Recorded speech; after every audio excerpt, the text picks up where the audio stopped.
meeting. Most of us here are in person at Mortgage Commons, which is new technology and a new room, and but some directors and some presenters, some staff, and perhaps some public will be participating by Zoom. So please bear with us, board and public, and we will try to push through. There are also a number of proposed changes to the agenda that are coming from staff. They're a little complicated, so if you could bear with me, I'll walk through what those proposed changes are, and they're driven by the fact that we are anticipating esteemed guest tomorrow to our board, and that is we're expecting the Assistant Secretary of the Department of Interior for Water and Science, Tanya Trujillo, who a number of us know pretty well, to attend the meeting tomorrow around lunchtime. She will be bringing with her the regional directors from the Upper Colorado River region of reclamation and the Great Plains region of reclamation, as well as the area directors for the Grand Junction Reclamation Office and the Loveland Reclamation Office. So it will be a real good opportunity to meet those folks and talk with them. And we're really looking forward to that. But because of that, that's driving a few suggested changes in the agenda. So the first would be not related to that, is on item number 8, which is a presentation by late this afternoon by the new Division 5 engineer James Keith. We would like to add to that a proposed resolution recognizing the long service of retired Division 5 engineer Alan Martellero. We should have copies of that proposed resolution available for distribution to the board. If you don't have that yet, we'll make sure you've got a copy before this afternoon.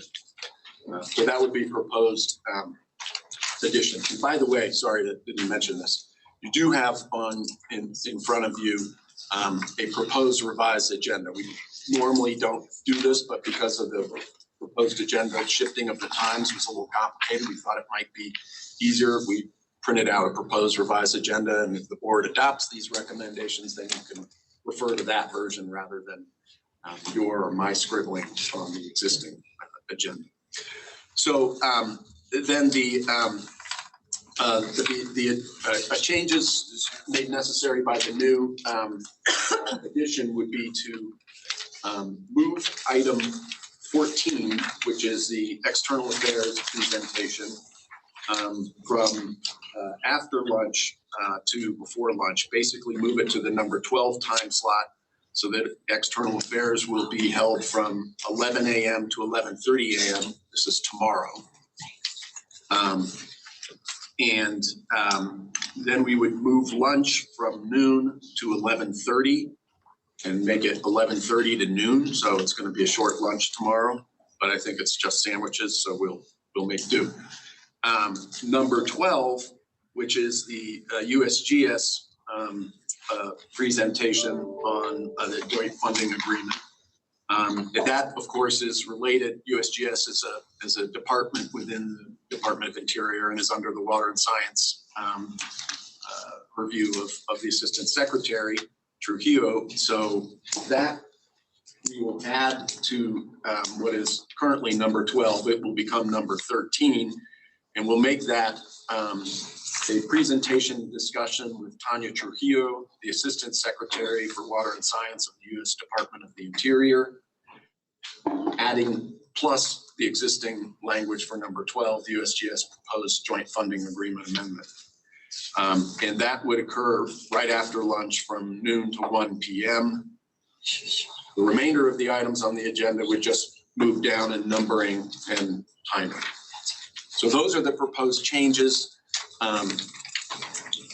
Today, I think the Assistant Secretary and her folks will be traveling from Grand Junction, is my guess.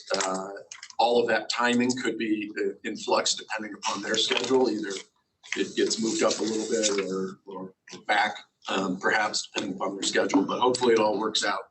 And again, this will be tomorrow.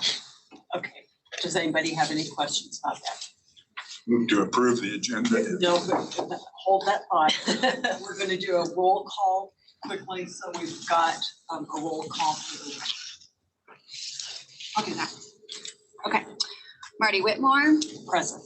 Kathy Chandler Henry, Present. Tom Alvey, Here. Steve Beckley, Present. Mike Richard, Present. Kathleen Curry, Here. Dan Winery, Here. Steve Aquafresca, Don't see him. Tom Gray, Steve Mark Aquafresca just joined. I'm here. Mark Catlin. John Ely, Here. Al Vandenbrink, Here. Doug Monger, Here. Reby Hazard, Here. Taylor Haas. Here.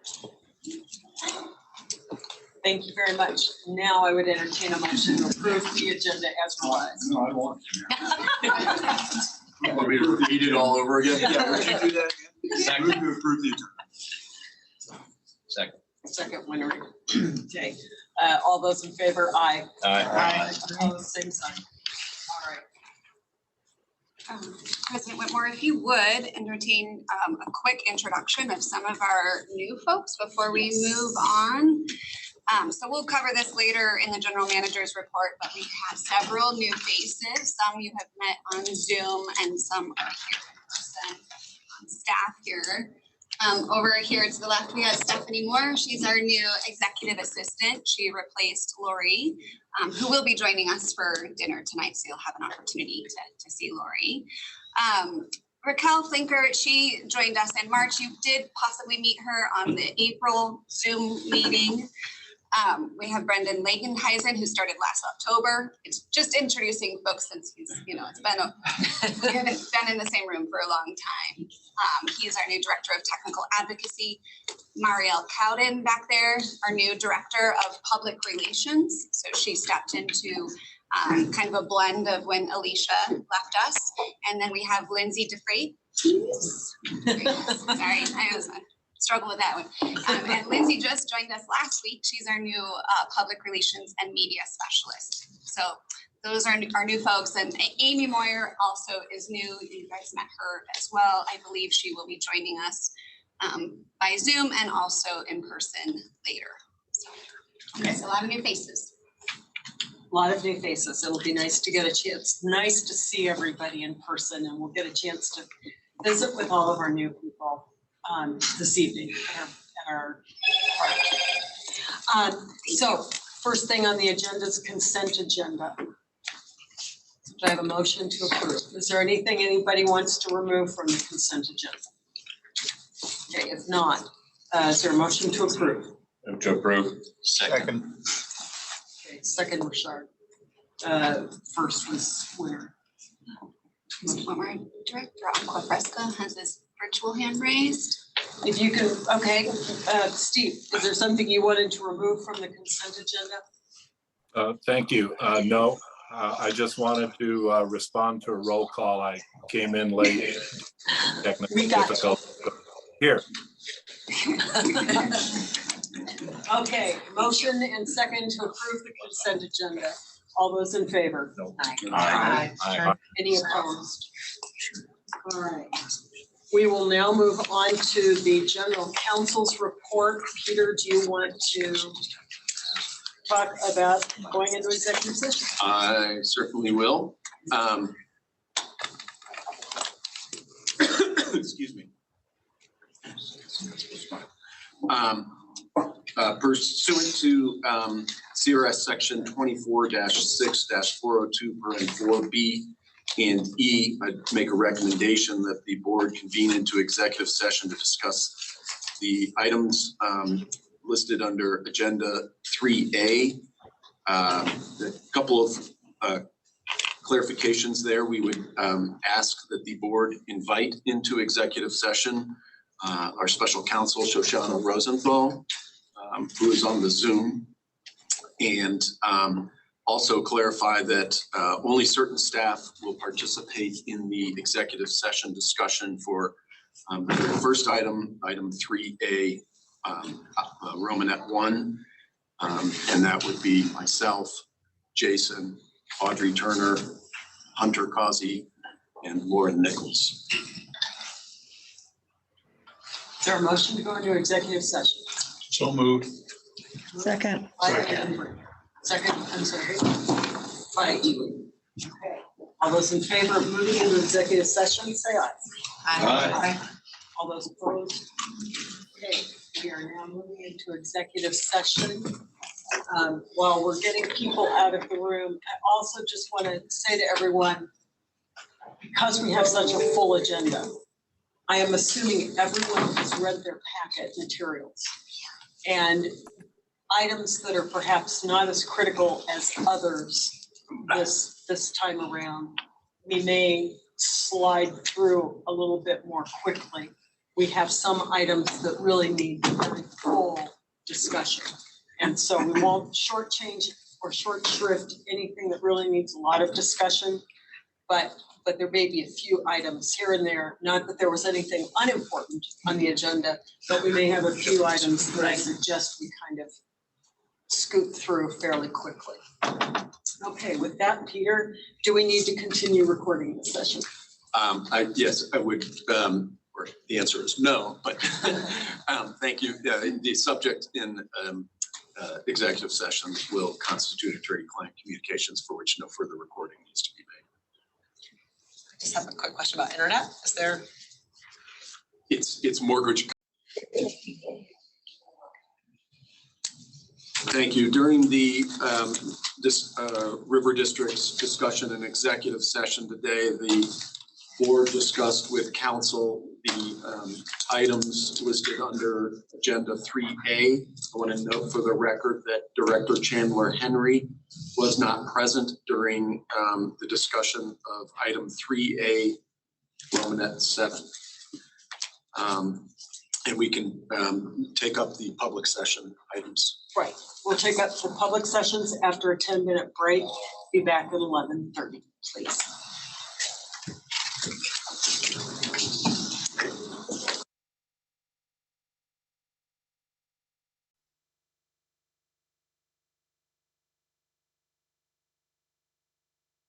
Folks from the public in attendance in person. I suspect but do not know that we have folks from the public participating in virtually by Zoom as well. Mentioned this to River District directors at the beginning of today's meeting that while we've obviously had a number of fully remote meetings during the pandemic, this is our first hybrid meeting. Folks may need to be patient with us here from time to time, depending upon how the technology is working. So far, it seems to be doing okay. We will proceed accordingly.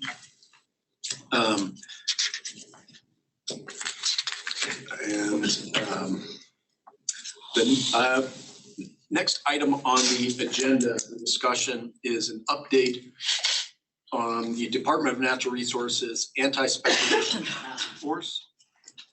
I am a member of that task force. I've been participating in their meetings. Some directors, I think, have either participated or joined and observed some of those meetings. There's an update on pages 2 to 3 of the General Counsel's public report. I'll just add a few comments to that update based on our last task force meeting, which was last Friday. And that is that I think that task force has done a tremendous amount of good work. There is a substantial report that is being drafted. The state has the primary task of preparing, and the state folks that are working on it, primarily the state engineer, Kevin Rhines, deputy state engineer, Tracy Kozloff, and Scott Steinbrecher from the Colorado Attorney General's office are doing a really good job. The report identifies a number of concepts that task force members have made as potential concepts to address anti-speculation in ways that are not clearly addressed under current law. And some of those, they run the range from any number of ideas. Then the task force, the likely report will identify a subset of those concepts that both would have the likely result of potentially addressing speculation that is not covered under existing law, and also that could be implemented by a change in the law. However, it is very unlikely, in my opinion, that the group will come to consensus to make any of those subset identified concepts a firm recommendation, and that likely the report will not contain any firm recommendations to the legislature, which may be a disappointment to some of the legislators. But that's where just my personal observation as to where that process is likely going. I think the report needs to be done basically in about a month. I think we're going to meet at least one or two more times before that. It's been a time-consuming but rewarding exercise, and I think despite the lack of any sort of consensus recommendations on possible legislation, that the report still provides a lot of good and will hopefully provide a lot of good and useful information. And I'm happy to answer any questions about that or entertain any comments or feedback and report back to the work group. I should say that my participation in that work group has been, I'm there on behalf of myself. I'm participating with, saying, here are my thoughts about this. I've done that within the parameters that the board has set, which I have undertaken to be and understood from prior direction from the board to be protect and honor private property rights, at the same time find ways to ensure that Colorado's public resource and water is not hoarded, or is, does not enable the hoarding of that resource for purely private profit purposes. Director Aquafresca. Thank you. Peter, I wanted to ask, does that subset of concepts include the concept that we have discussed by email regarding land ownership requirements to participate in pay-to-fallow programs? I'm sorry, Director Aquafresca, I don't know the answer to that off the top of my head. I can find it for you and report back, but I just frankly can't recall it at the moment. Thanks.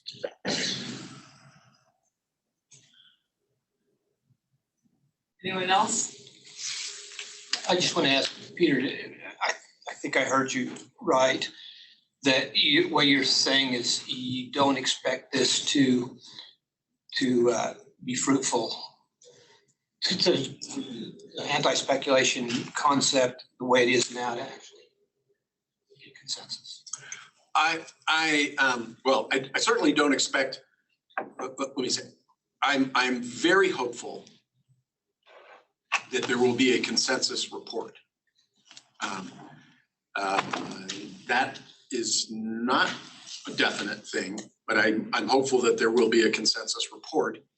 I'm also equally confident that that consensus report will not result in any concrete recommendations to the legislature as how to whether and how to adopt any new changes to Colorado's anti-speculation law.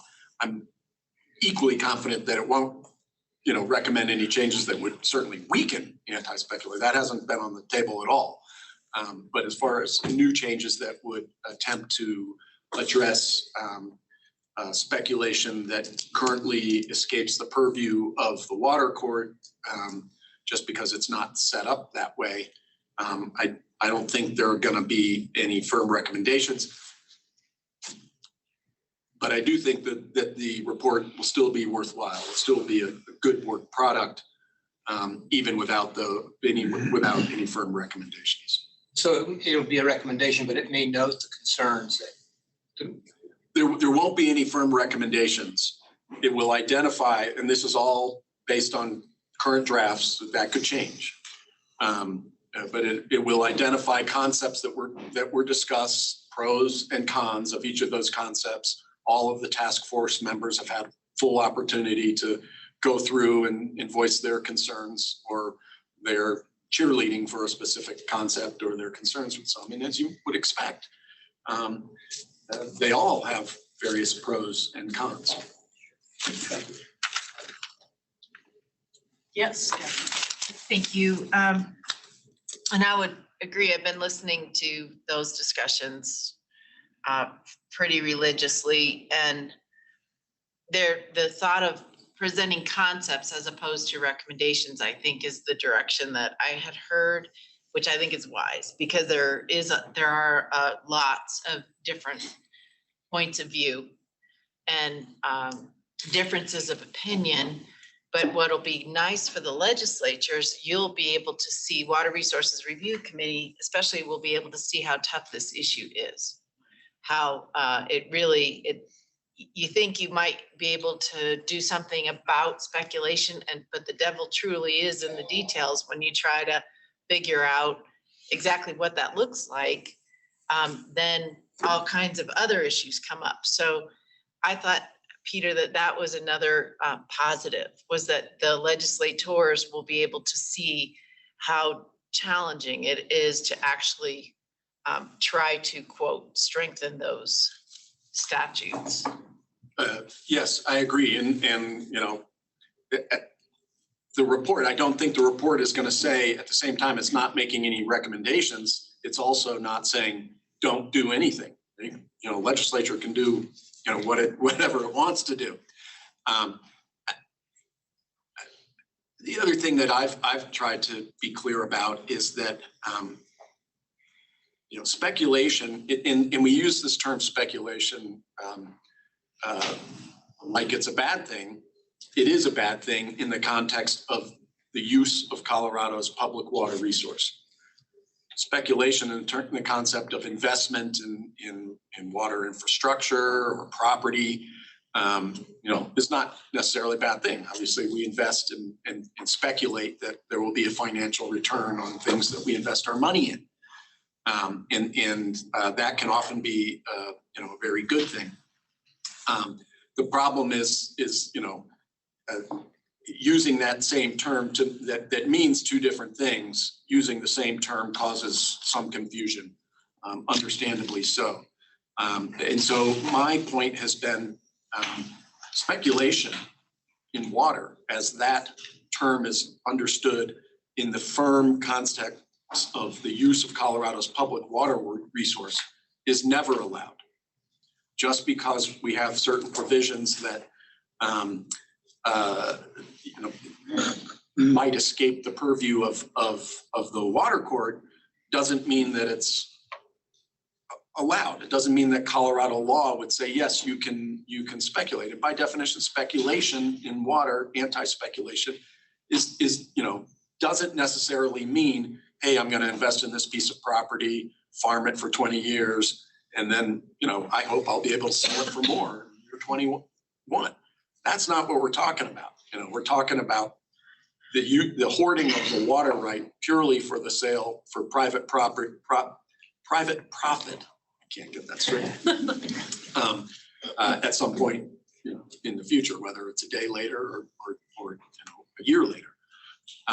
And not putting that water to beneficial use, but hoarding it for the purpose of securing, you know, some sort of market on it. So that concept has been difficult to distinguish in these discussions, and I'm, you know, I've tried to make clear that, you know, I certainly don't want to interfere with anybody's private property right by a long shot. And the board has directed me not to do that. But I also want to make clear that it's not permissible to speculate in Colorado's water resources. Director Drought. Well, the big problem is divining intention. And then if you figure out how to do that, it'll be useful in an entire range of matters. But I applaud your work on doing this. It's great, but it comes up against that fundamental problem. As long as the water is being used for beneficial use, it's really hard to limit what you can do. In terms of ferreting out speculation, yes, it is. That's true. Well, we all want to rein in the things that are going on here on the western slope. And we all like to kill flies, but we don't do it with a hammer. And we got to be careful reining in that thing that we don't recognize.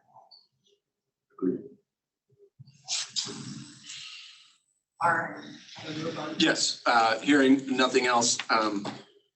Jason, if it's okay with you, I'm going to try to move forward with these action items in the most expeditious way possible, which is to state that we have a number of cases for which the River District filed statements of opposition that are discussed on pages 9 through 10 of your public report. All of those cases are what we call water contract or die cases. Two of them are, and the other one is the ratification of the statement of opposition in the Windy Gap amended application that we've previously discussed with the board, where we've filed an anticipatory stipulation with the applicant. I'm going to make a recommendation in light of the timing that the board ratify the statements of opposition that we have filed in case numbers 20 CW 3176, 21 CW 3056, and 21 CW 3075, all in Water Division 5. I think that one was 3053. Yeah. That doesn't surprise me that I misstated. Sorry. Do I hear a motion on staff recommendation on ratification of statements of opposition? So moved. Director Winter moves. Is there a second? Second. Director Hawes seconds. Is there any discussion about these statements of opposition or their ratification? All those in favor of the motion? Aye. All opposed, nay. All right, took care of those. Thank you. The next item up is the mid-year review of General Counsel's goals and objectives. I would defer to President Whitmore. Again, in the interest of time, what I'm going to suggest is presumably you have all read those goals and objectives. And if anyone has something to add to them or something that you want to raise to Peter's attention concerning those, please feel free to do so at this time. And otherwise, we're going to move forward. Anyone have anything to add to his objectives or mid-year report? And I would add that if you ever have a question about any of those items or anything else, please contact me at your convenience. I'm happy to discuss them. So we'll move on. The only other thing was if there were other questions about any of the other items contained in the public general counsel report, I'm happy to discuss those, but I didn't have any sort of subsequent updates after the board report. There were a lot of updates in there, so if anyone has any questions, please feel free to ask or comment.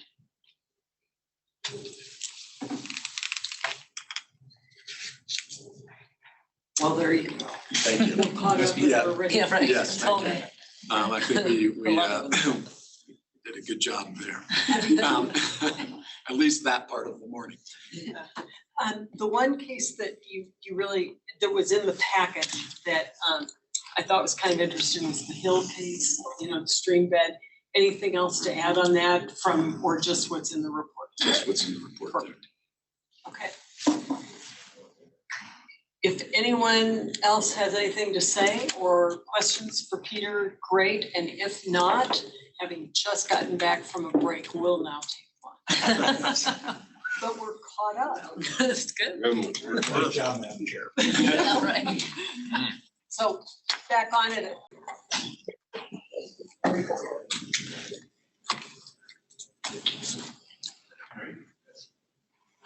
So they give her the evidence to do that court. No, they just. With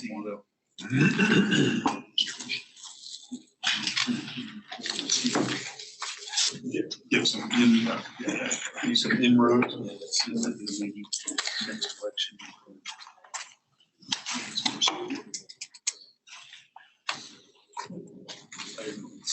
We'll see. Yeah. Certainly be disruptive to our intent. I don't think you get any votes for it. So many jump, It seemed like and I go in and reflects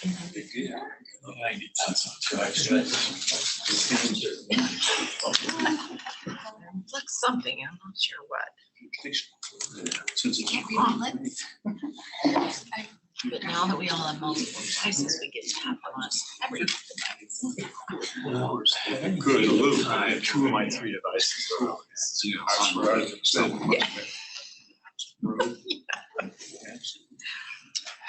So are the creeks from road? Where is it? I was just So concerned. that into, We had just as a captions. fluke, I was like, Keep losing people when they're driving.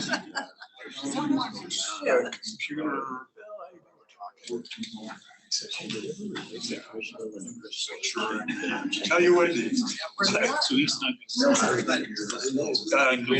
No, neither. Son, and all interested. They got plenty of fun. They got give us a fair share.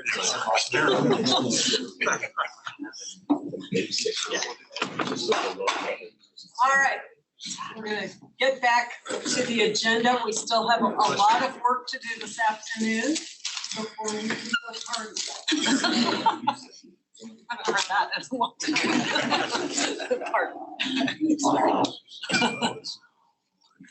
Okay,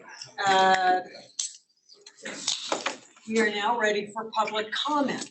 Do we have members, before we start with public comment, would everyone who's not a director or who hasn't signed in, please sign in at the table in the back. Just, we're not gonna put you on a spam email list or anything.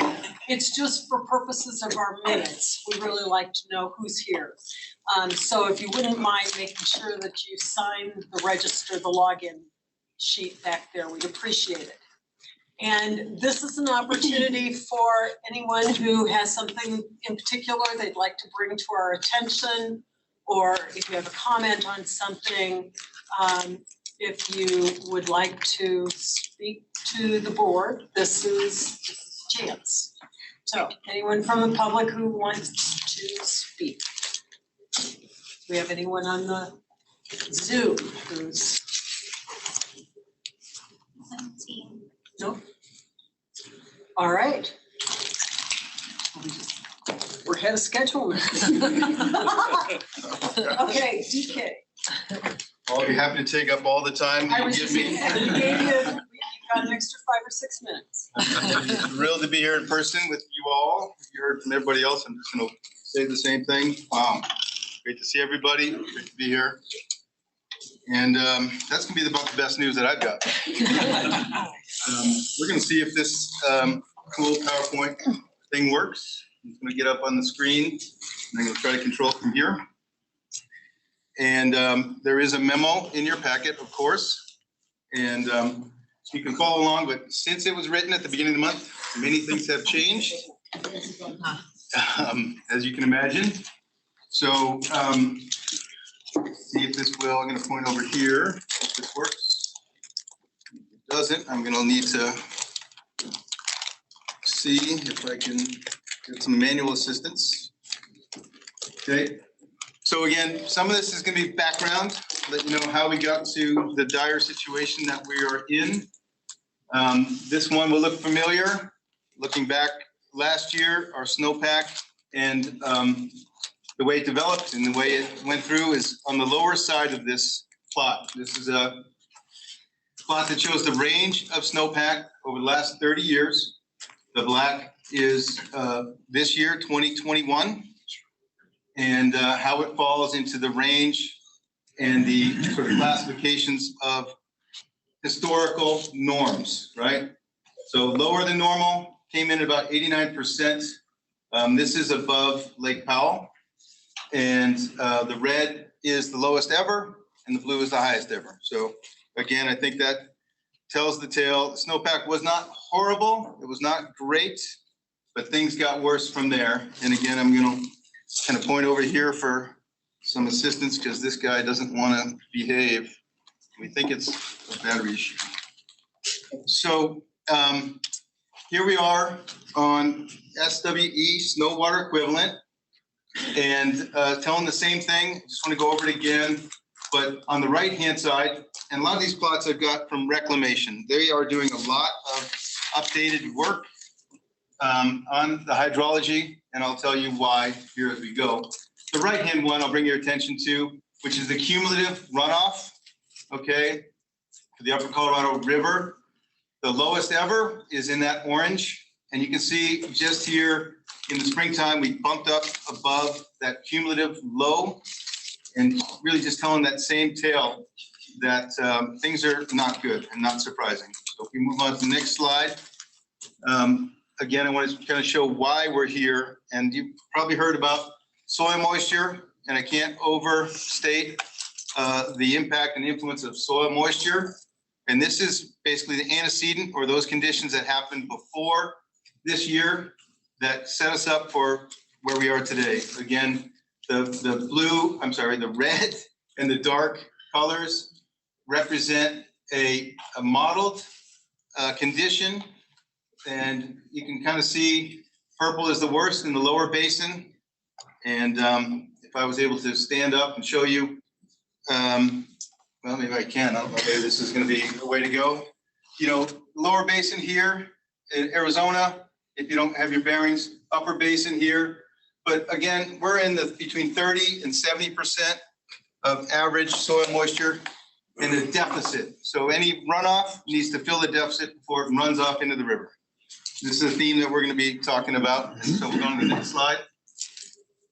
And I'm going to take my time and continue to go through sort of these conditions to really drive home these physical parameters that really drive our hydrology for the whole basin.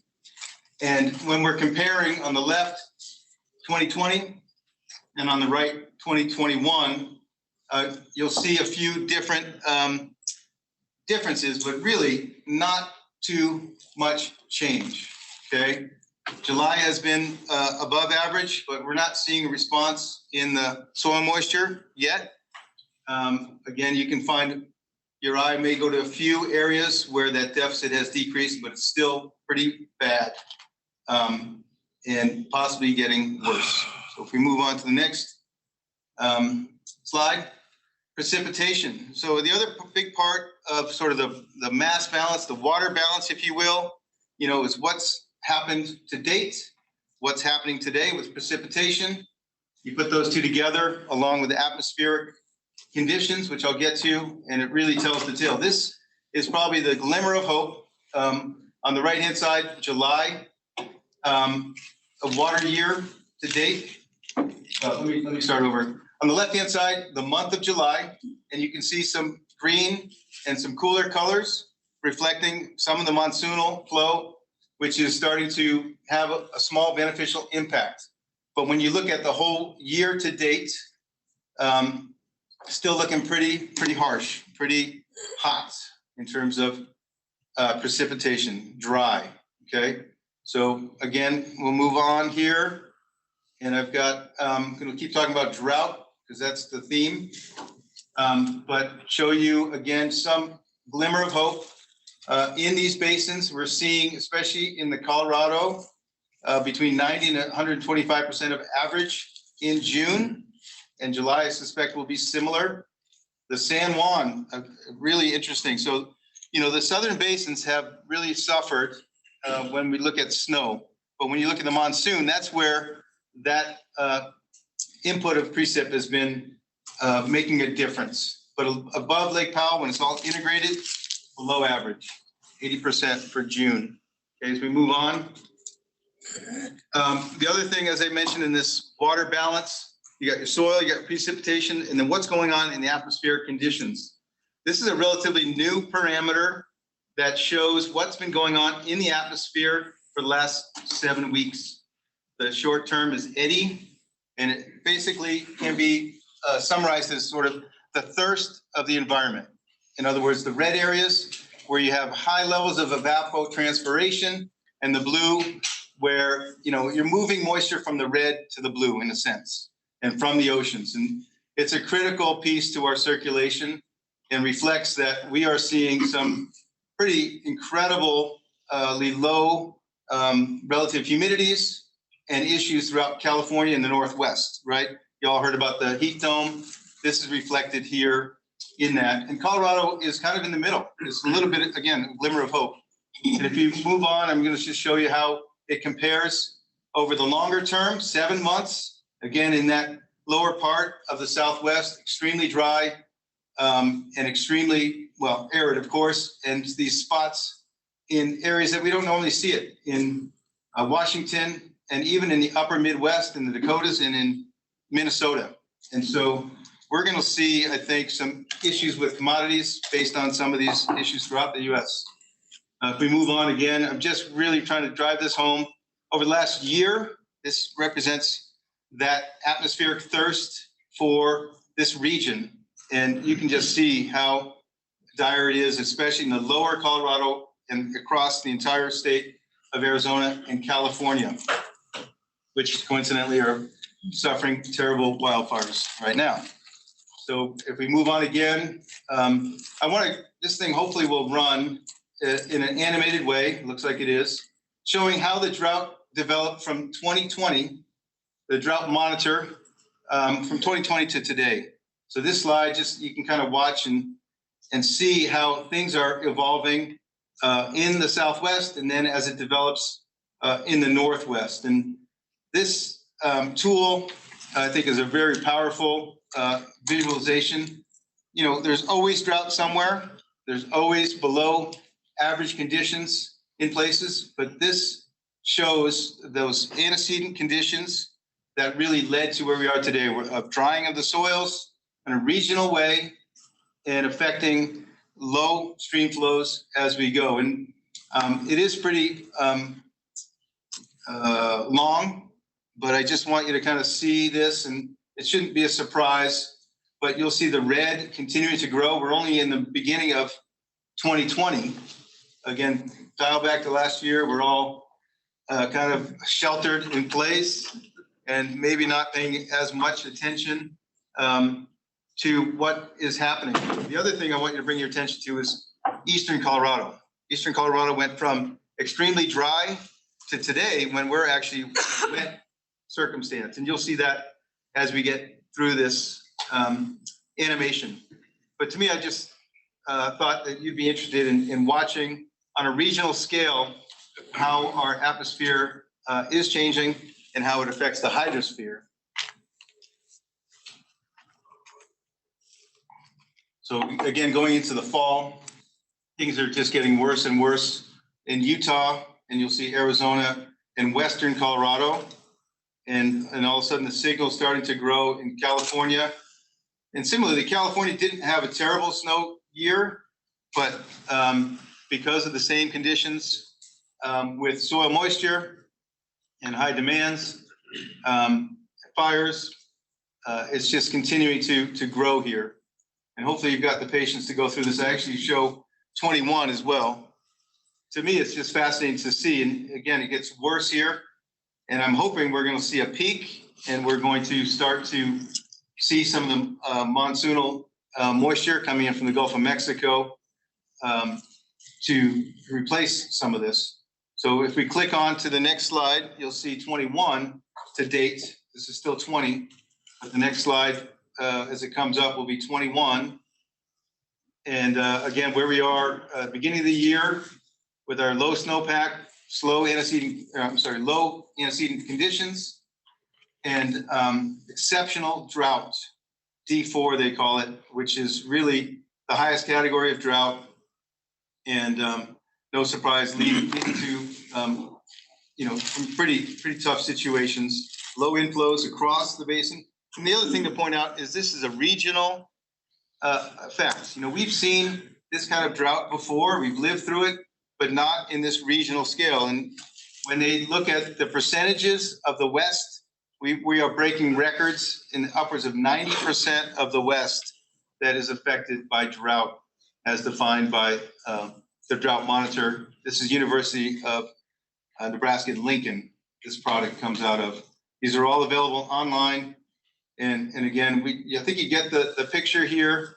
But again, what people may forget, if you look at the Dakotas, if you look at the Northwest, I mean, this is just something we haven't seen happen. So if we move on to the next slide here, another way to look at this is over time, this is only Colorado and does reflect the Eastern Plains as well. But from 2000 to 2022, last 20 plus years, you can see we've lived through these droughts. So these are the same categories that the Drought Monitor has defined, D4 being the most extreme. Your right-hand side is where we are today, and the height is the percent of Colorado on the left, right? And then in time, and then in width is the number of months. So again, you'll remember 2002 to 2004, we lived through that, we got back, we recovered. We actually did okay, so to speak, throughout the mid-2000s, 2013, 14, 15, pretty bad, 18, 19, and then of course where we are today, hoping that we can get back into yellows and whites. So if we go to the next one, that really leads us to our water picture. And right now, all the water forecasts are, below 70% for all of our critical reaches and reservoirs. And if we move on, again, I'm not telling you anything you don't know, but I'm going to get into some more specifics here. For some of the forecasts on the left-hand side is just April through July. That's our runoff season. That's which drives our inflow to our reservoirs. These are the Colorado River Storage Project Act original units. I spent a lot of time talking about that, the CRISP units. And so percent of average, you can see just ridiculously low, below 50% on that side. If you look at the water year, 12 months, it's a little bit brighter, but still pretty poor and across the board, right? So we go to the next. And a lot of numbers on this one. I just want to show you that for a lot of our participating projects under the Colorado River Storage Project, they're also very low. You can see the observed flows for June in that column there. Again, if I had my pointer working, I would show you that. Bring your eye to this column here. Whoops. And then the seasonal outlook. Again, those 60% or below, right? So don't need to belabor that too much, except there's a lot of data, a lot of information that's all pointing in the bad direction. These are, and I guess some of the non-federal projects, the Yampa at Deer Lodge, bring your attention, less than 30% for the seasonal, and then in the Southwest. And it's really interesting to look at the Yampa. Again, it was not a terrible year up there. But without storage, without that saturation of the soils, it really fell off quickly. And the other thing to point out is Lake Powell, 24% for seasonal inflow, and that's driving all of our operations. And with all this information, just last week, there was a change in some triggers are being hit here. And I'm gonna get to those things in the operations. So if I go to the next slide here, just graphically showing that this year, 21, is the third driest since Lake Powell was closed. Again, I'm just gonna stand up and point. Sorry that those online, they can't see me, but you know, we are here. If you look at 2002 and 77, those are sort of the, unfortunately, low water year marks that we're dealing with here. And you can see also a very small range between the minimum, the maximum, and the most probable forecasts. Okay, and that's for the entire water year. That's fine, you can go on. And this one is sort of an evolution plot that you may have seen. It's a little bit more complicated than you need to really, but if you look at the blue line, it shows how the forecast changed and got drier as the season went on. This is the cumulative flow in the orange. Normally we're up here. So you can see that huge deficit that the volume into Lake Powell and the forecast and the water supplies that we have available to manage, right? So third driest ever, okay?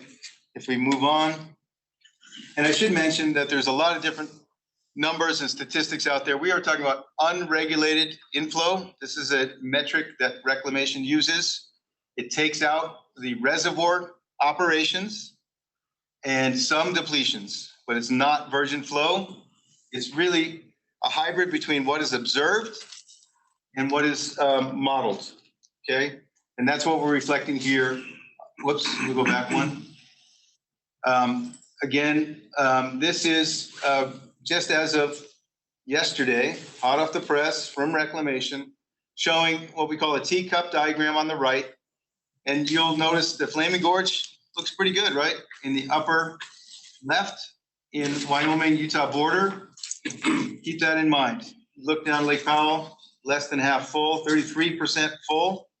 And there are other crisp, the original units are shown there. Aspinall unit, Blue Mesa, 44%, Navajo, 64% full, right? So all of these issues now have triggered what we call the Drought Response Operations Agreement.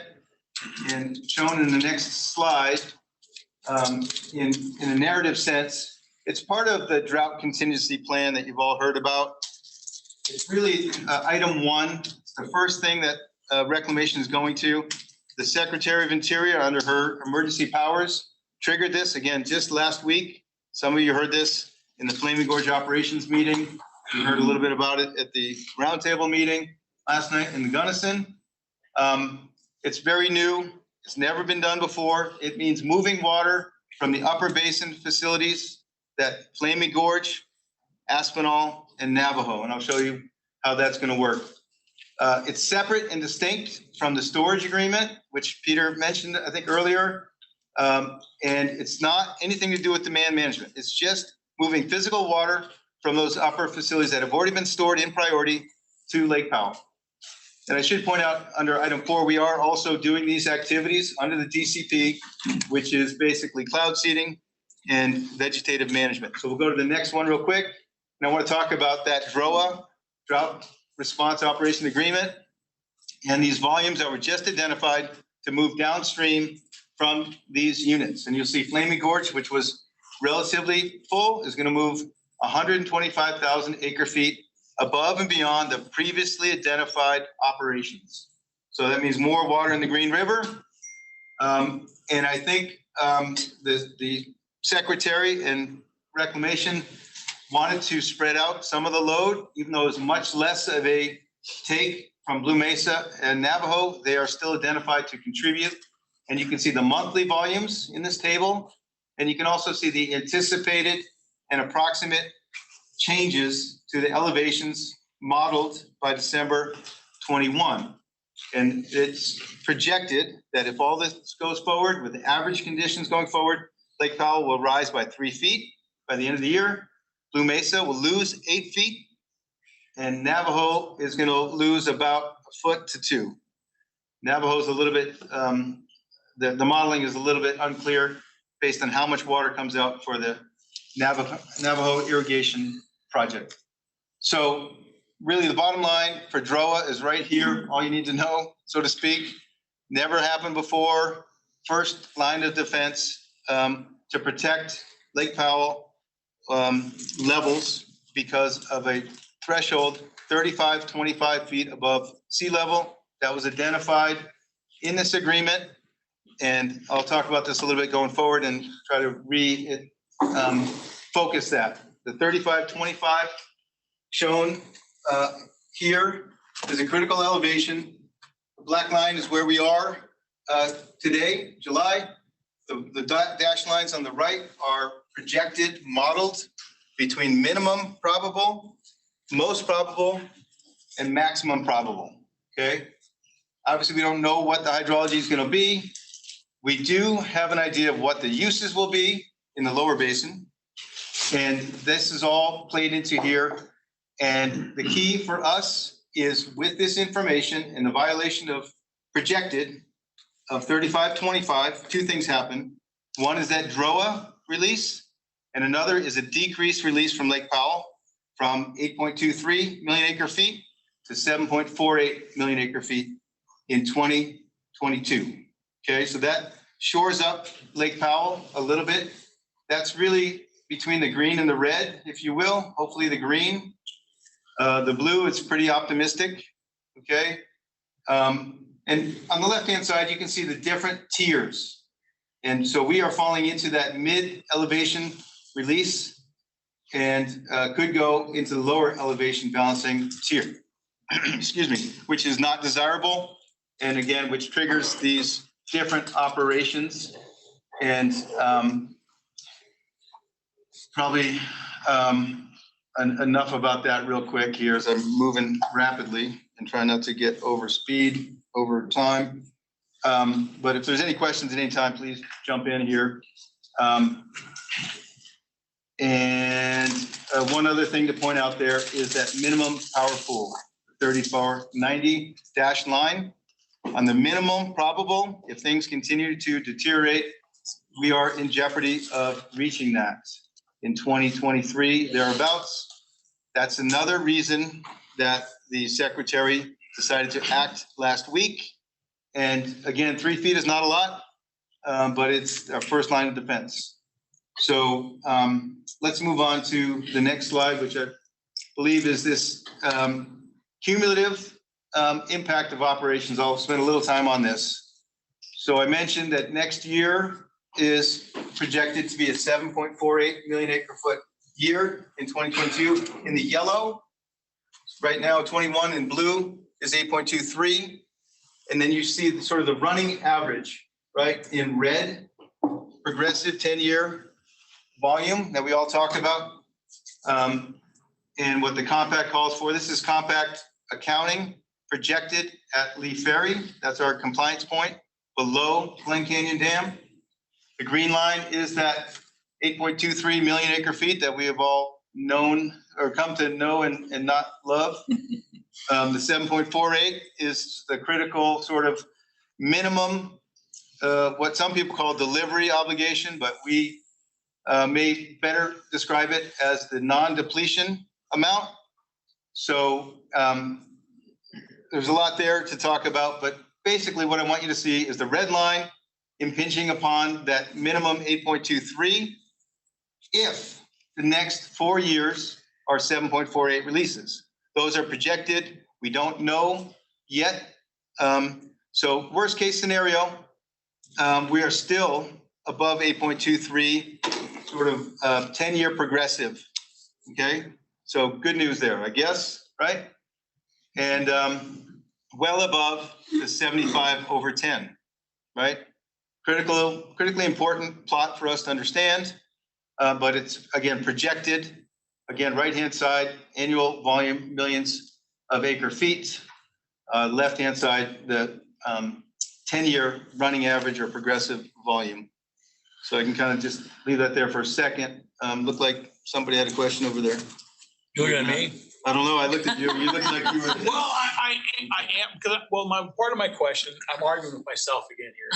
So, but anyway, this is whose projections? Your projections, River District's projections? No, Or is this from Army Corps, Bureau of Reclamation?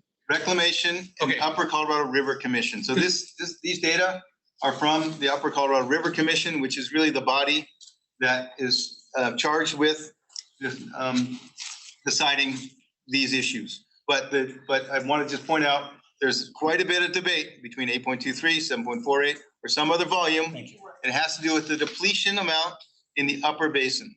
So we're not drawing any legal conclusions. We're showing projection and just giving us a feel for what may occur and what implications may follow.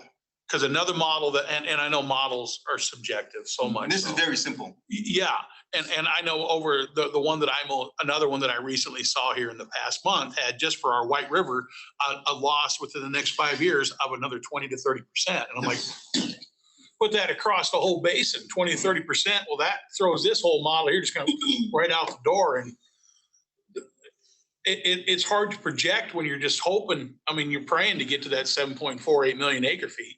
Yes, these are all good points. It's all that mass balance about what I said: soil moisture, atmospheric conditions, storage, uses. It's a large matrix. Yeah, exactly. Let's move on to the next slide. What I do want to point out again in this DCP is things are happening in the lower basin. The highlighted one under 2021 is based on those thresholds in Lake Mead, which I'm going to show you next. But it shows that there's going a decrease on the right-hand side, right-hand column, total combined volumes, 241,000 less deliveries from Lake Mead to lower basin users.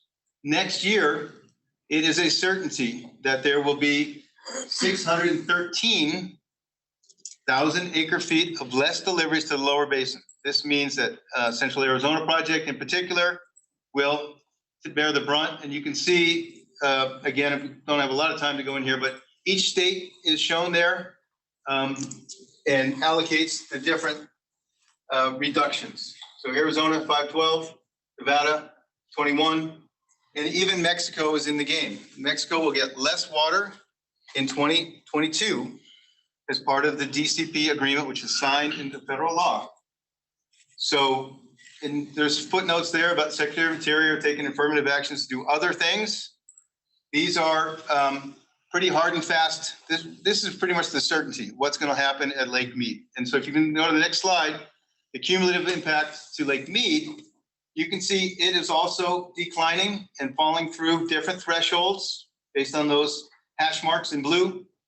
The range of flows between the minimum, most, and max probable is less, the range, but you can see falling through these critical thresholds, 1075, where we are, certainty that triggers that level 1 shortage. 1050 will trigger the next shortage in that table, okay? So pretty dire down country. Next. So furthermore, so those are sort of what we call deterministic models. So they look out and it's a simple mass balance of what they're guessing. This one is based on probabilities. This is relatively new and complicated, but you can see I highlighted where we are in the mid-elevation release tier for Lake Powell. And 2 different shaded areas, the full hydrology in blue, and this what we call the stress test hydrology, which is the drier hydrology. And the numbers represent the probability in which we'll be in those tiers. So you can see extremely high that we're going to stay in the mid-elevation release. And as you go down, it further explains what the in-release probability is, 7.48, 91% in 2022, a virtual certainty. And, obviously if we have a wet year, this can change. And going forward, greater than 50% chance that 7.48 would be projected under the current agreement, the interim operating agreements from 2007, okay? If we move to the next table, again, there's a lot here and I'm just moving quickly, but Lake Mead, there's a similar table for Lake Mead, the next slide, that also shows the shortage condition and a virtual certainty, 99% in either set of hydrologies, that they will be below 1075, of course. triggering that level 1 shortage. But as you go down the table, it shows high probabilities for the next level of shortage, level 2, and growing. You know, so 23%, 54% of a greater cut to the lower basin under these agreements. Okay, so really sobering news, and we'll go to the next slide. The outlook going forward, not great. Hot on the left, temperatures on the left for August, and then the 3-month outlook on the left, that bullseye in Utah. The precipitation on the right is not terrible. In August, we're looking for that monsoonal moisture, hopefully. Equal chances is what EC stands for in terms of sort of average conditions. But the longer term 3-month outlook, below average precipitation. And this is NOAA's Climate Prediction Center information. So I know we're moving quickly here. Going to the next slide. We're going to kind of pull back now. That was the regional look. And now we're going to look at the upper Colorado, and I may call on some others and staff to help me. Don normally does this, Don Meyer. He prepared this, but is unavailable today. So again, projections and volumes for our critical areas within the river district, between 30 and 70%. Better up high in the watershed, you'll see the oranges, and worse down basin in the purples. We'll go to the next one. And so, you know, the hydrograph, as you look at it, the orange, these are USGS observed flows, discharge in cubic feet per second from March to basically present. We're well below average. The orange is the average condition. Okay, this one is 87 years in length and well below that. And we've seen the peak, came a little bit early and is falling off rapidly. So this is Cameo above Grand Junction, really a key gauge, which determines how we operate Green Mountain and some other facilities up here in the main stem, Colorado. We move to the next. It implicates Wolford Mountain Reservoir. And again, Don and Brendan and Hunter are all combining forces to obviously maximize resources to meet temperature conditions in the river, which have been violated. And you probably heard about fishing closures because of elevated temperatures.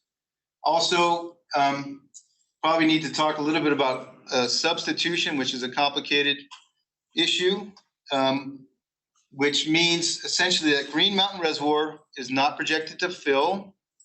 And because of upstream depletions, Denver and the cities, they owe additional water to Green Mountain and to West Slope users. We have an agreement to substitute that owed water from other facilities, including Wolford Mountain.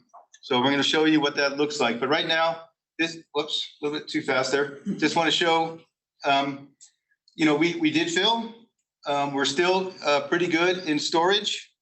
The inflow is not terrible, up to 400 CFS, but you can see rapid decline in the blue. And the green is what is coming out of the facility. And you'll see in the next slide now that with projections going forward, because of the substitution amount that Denver Water has access to, they're going to be releasing to replace Green Mountain's obligation, so to speak. So the green line goes up and the reservoir goes down, right? So this is a quick and dirty estimation with 40% average inflow and a volume estimated to be about 45,000 acre feet of what the cities, primarily Denver, owe to the West Slope using Wolford Mountain to make up that deficit. So there's some other details here. And again, if I'm missing anything, you know, come on up and. Yeah, I just want to clarify real quick. So of the substitution, the 45,000 acre feet of substitution is one of the biggest substitution years ever. And of that 45,000, about 25, 26 of that will come out of Wolford Reservoir. So not the full 45. Other sources include Dillon Reservoir for Denver water, as well as Williams Fork. And then Colorado Springs also has Upper Blue Reservoir as well. So just wanted to let you know that not 45,000 is coming out of Wolford. Thank you. Yeah, that's good. And maybe you can pull up a chair and join me up here. There's a few other things that Brendan's been working on more carefully than I have. So I don't want to mislead you, but we'll move on to some of the other basins on the west slope in the river districts. In the Yampa in particular, and maybe also Hunter may have some comments, again, filling in, batting for Don here, but really just showing that same picture, below average, reasonable peak, quick decline. And, you know, if you're looking at about 300 CFS, and that may fall. Some of the flow support will come from Elkhead Reservoir, which is shown in the next slide, going forward. Whoops, I'm sorry, there's one more slide here. These are projected, non-augmented, you may want to say depleted flows at Maybell down, you know, the lower end of the Yampa River for dry years. The 4-year average is that black dashed line.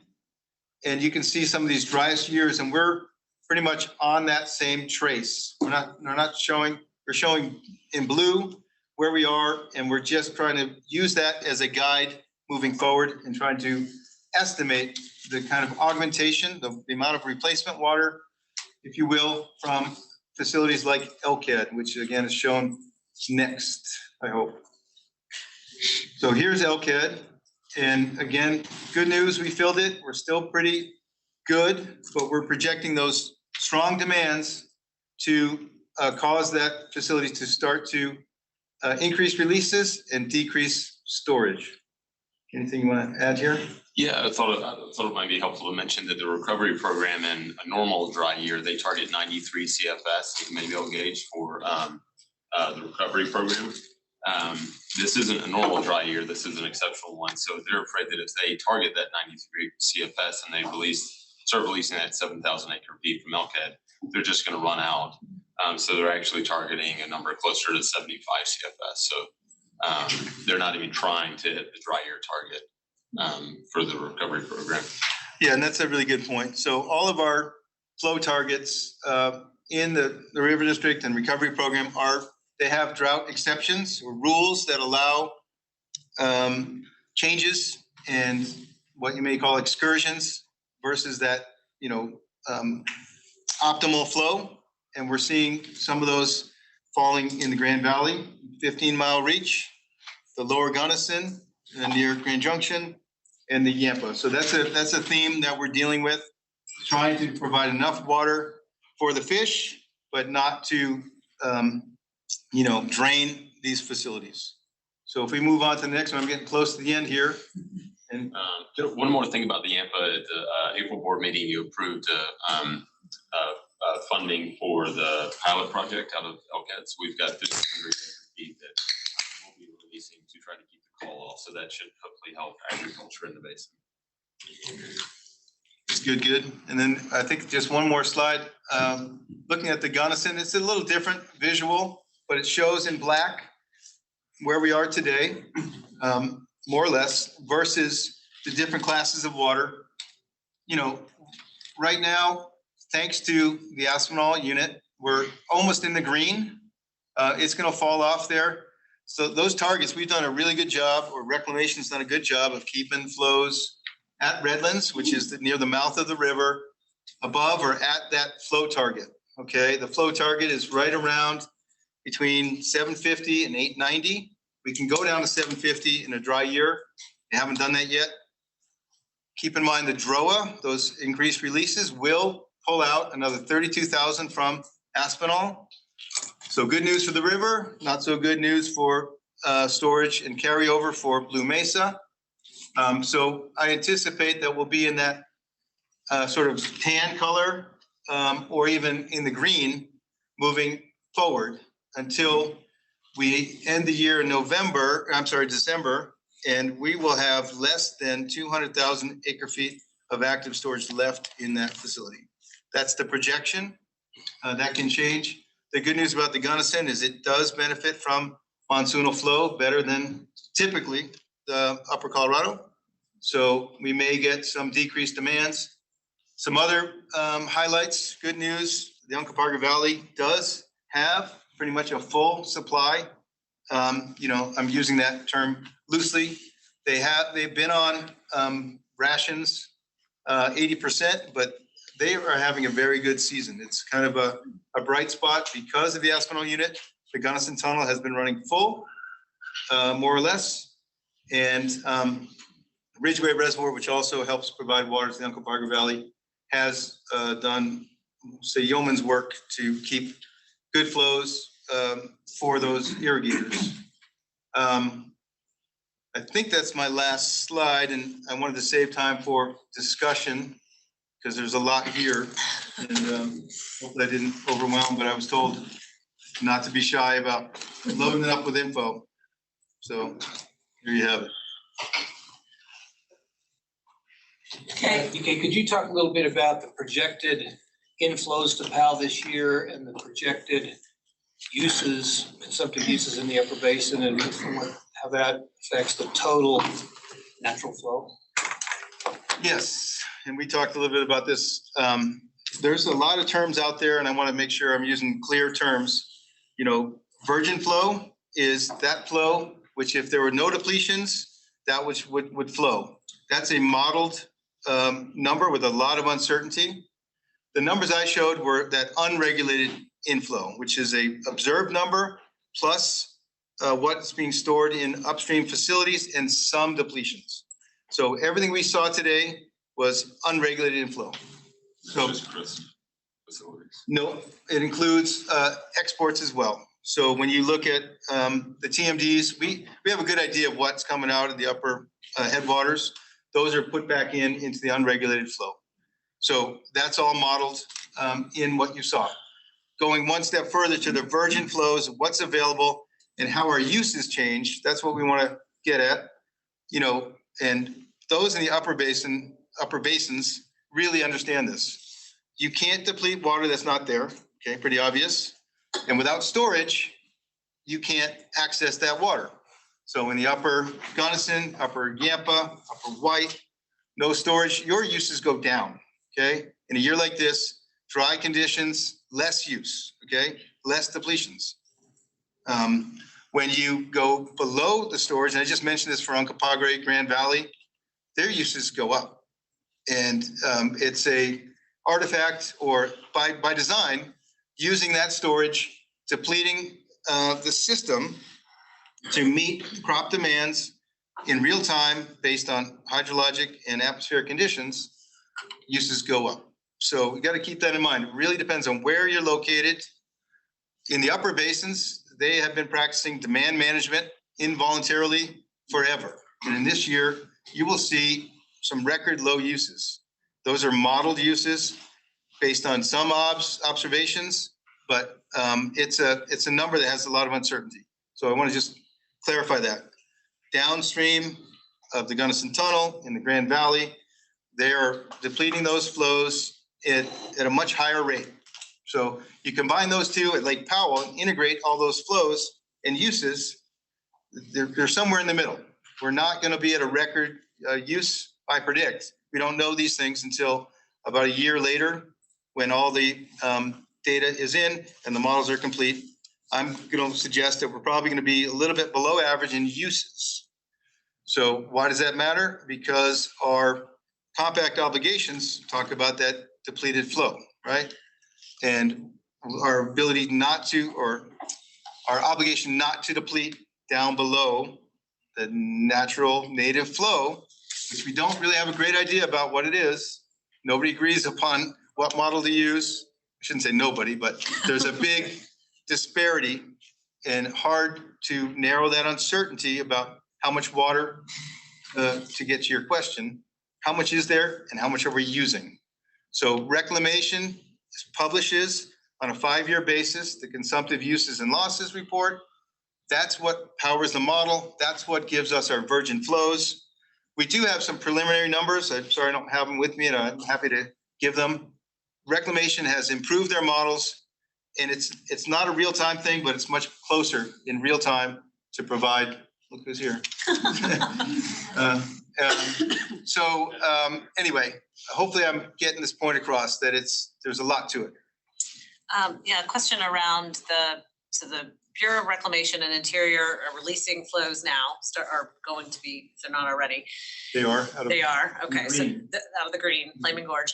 So then the plan though had been that the states would develop their own plan, which they worked on a few years ago, but what happens now? So the Bureau is releasing, and where do the states fit in? And I wish I had a good answer for No. this. So this is a good question and it allows us to talk a little bit more about, we're a little bit outside the room.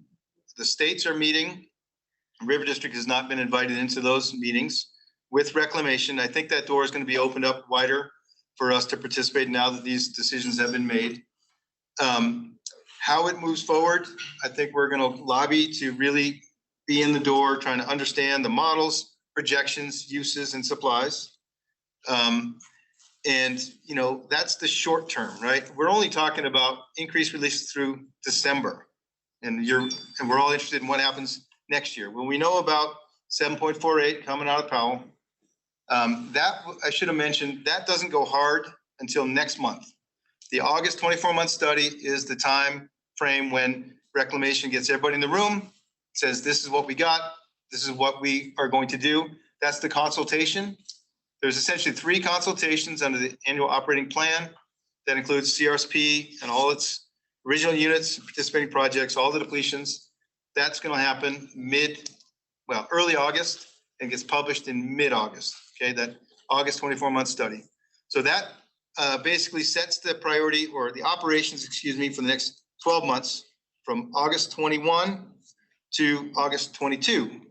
There is a chance for what we call an April adjustment. So again, what I'm saying is about 100 near certainty. It'll be 7.48 decided next month. We don't anticipate any surprises. What could happen between August and next April is we have a big year or a dry year, and we could adjust downward or upward. So that's an April adjustment, which is allowed for in the interim guidelines. So that's the process. Overlaid with that is the initiation of negotiations to replace the 2007 interim guidelines, which expire basically December 2025, which is right around the corner, right? So that's another venue that we have not been, River District has not been, I'll say, invited in the door. We want to be in there. I think we will be in the near term, I'm guessing, and I'm happy to hear from others like Peter on that possibility. So I think I'm getting to your question, but maybe I didn't get it all. Just, I think what I'm hearing is uncertainty. We don't know what the process looks like after December, but we will know more next month. Yeah, so again, I mean, the annual operating plan is spelled out and they will publish the drafts beginning next, they already have the draft. They've already had 2 consultation meetings and they'll have 1 more. But in between the 3 consultation meetings for the big river operations, you have that annual operating plan rollout. And so that's going to be probably a pretty well-attended Zoom conference, and be happy to send out that information to anybody who wants to attend. That includes all 7 basin states, all their contractors and tribes and NGOs. It's a very public process, and it's a thick narrative document with supported by modeling. Yeah. So Madam Chair. Madam Chair. I'm sorry, yes, go ahead. So Dave, you mentioned that Lake Powell, in your projection, will go up 3 feet. You didn't mention how far down is Lake Flaming Gorge going to drop? I think it was, I had it on that slide, I think it was 8 feet. Well, it's not a slide, everything else is 8 feet. Blue Mesa. Blue Mesa, I didn't, okay, well, I'll have to get back to you on that one. I apologize for missing that piece. Yes. Thank you. Dave, do the projections, the diagram that projects out the reservoir elevations at Powell, does that model run take into account these new releases? Yes, yep, so the DROA, this is the first time that DROA releases have been modeled. And again, those small incremental increase of the 3 feet of Powell is reflected in there, along with updated hydrology and uses. Okay, because I'm really glad the question was asked about Flaming Gorge elevation. Yeah, I apologize for that. It was an oversight. Blue Mesa's dropped to 200,000 acre feet ultimately in November. I mean, this is a one-shot deal to do these reservoir releases. And I just wondered if those projections took that into account, that we're spending down the bank account Yes. and we're gonna be broke. Yeah, and there's a lot more detail. The 24-month study does project out Flaming Gorge, Aspinall, Navajo, and you can see on a monthly basis what is projected. I've got the tables. I don't have the pretty charts, but again, I can produce those and distribute them after this meeting, or maybe by tomorrow if you want. I was gonna say, DK, could you put them in a, something that we could circulate electronically to the directors and have available for anyone else who'd like to see it? Yep. Yeah, and keep in mind again that we're only talking about the CRSP original units, right? Okay. Yep. I was just, great presentation, DK, and, you know, these, I mean, this is all just unprecedented and really interesting. A couple of things. Number one, in terms of the DCP, the Drought Contingency Program, and the concepts that were proposed under that or contemplated under that within the Upper Basin, there were three prongs, right? One was, you know, you continue with things like weather modification, making snow or making snow fall, not making snow on the ski slopes. Phreatophyte control was kind of the thing that has been going on and continues to go on. Second thing was the DROA ops, which is what is happening now and will be continuing to happen. And the third was demand management. And obviously demand management is sort of left up to the purview of the UCRC and the Upper Basin states. And then, as we know, continuing to study that, we're going to be hearing from Amy Ostick from the CWCB here shortly about where the state is on demand management. But obvious that the Upper Basin as a whole, the UCRC has not yet adopted and implemented a demand management program.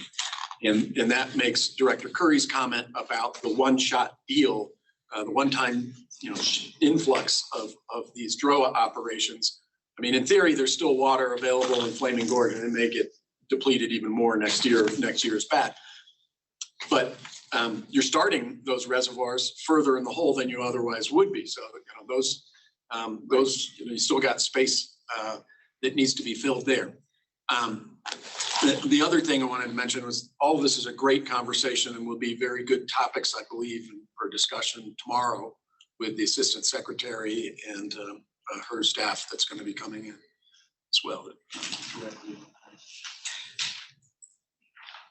DK, understanding that this is all of their data and their modeling, has the River District done any independent modeling or analysis to see if we concur with the results? Or We have done some work, and there is, as I say, uncertainty in the Bureau models. We've identified some errors or overestimation, if you will, in certain areas and underestimation in certain areas. On the whole, I think their models perform relatively well. The inflows to Lake Powell are really the key for us, and it's challenging. We talked about uncertainty with hydrology, uncertainty with available water uses, and then the future. So plus or minus on a yearly basis, it can fluctuate from negative 10 feet to positive 10 feet. And that's a big range. So even our experts that are doing some modeling recognize that uncertainty is very hard to narrow. And we need to, I think, plan for a range of futures. And that's really where most of the modeling and planning has gone. And again, as you look forward, longer in time, the imprint of climate change, warming, drying, that's an additional driver and what we call forcing in the model. We don't have any better intel on that, right? So sorry to be so vague, but we do mostly, I think, concur, and everybody in the basin is relying on reclamation's numbers, knowing that the uncertainty is very large at the beginning of the year and narrows as you get to the end of the year, but then it all starts over again. Thank you. Who else has got questions? Yes. Just, it's kind of a request, actually. So there's two things that confuse me. One is whether we owe 7.48 or 8.23, and I don't understand how that gets resolved. So maybe someday Peter could help me understand, where do we get a definitive answer on that, or if ever? And then I don't really get the distinction. Is it a distinction without a difference, this depletion versus delivery thing? I'm still not clear on that. So maybe we could visit at some point and not drag everyone through. We can have a more detailed discussion about those issues in the future. But the short answer is, if you read the strict letter and you're taking a Colorado Upper Basin centric point of view, it's 75 million acre feet over every 10 years. Other folks believe it's 82.5 million acre feet over every 10 years. Maybe it lies somewhere in between. The Supreme Court is likely going to be the one that decides that decision, makes that decision, unless the basin states somehow come to an agreement. That's very helpful. And with respect to a delivery obligation versus a non-depletion obligation, short answer there is a lot of us, including myself, sometimes fall into the phrase of using delivery obligation as a shorthand, because it's easier to understand. Number one, it's kind of it falls off the tongue a little bit easier. But again, from an upper basin perspective, the clear reading ought to be that it is a non-depletion obligation. But in the short term, it's being driven by the interim guidelines. Sure, Right, and like that's not an obligation, that's a target. No, I'm just talking about the question of what, is it 7.48 or is it 8.23 is driven by where we are in the system? And that changes depending on these tiers. Or 9 million.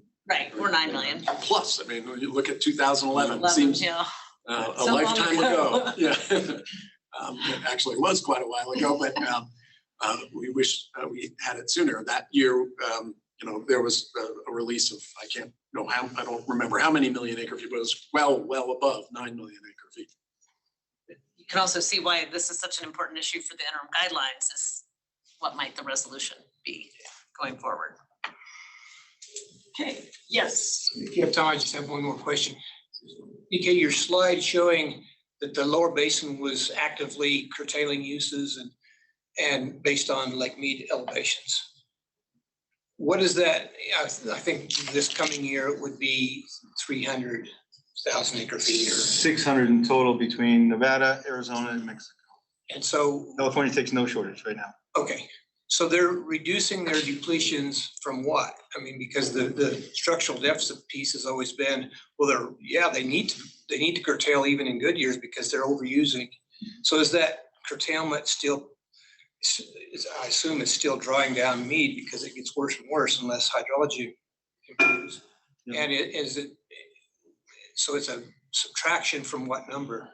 So subtraction from the baseline, which is pretty high. The structural deficit is in the range of 1.2 million. So we're only decreasing that by 600,000. So if you want to call it, the structural deficit remains at 600,000. That's what I thought. And as you said, the cumulative impact is that Lake Powell continues to dive down. And there's a lot more to it. There's also what we call intentionally created surplus. That water is still available for people to use, like in California.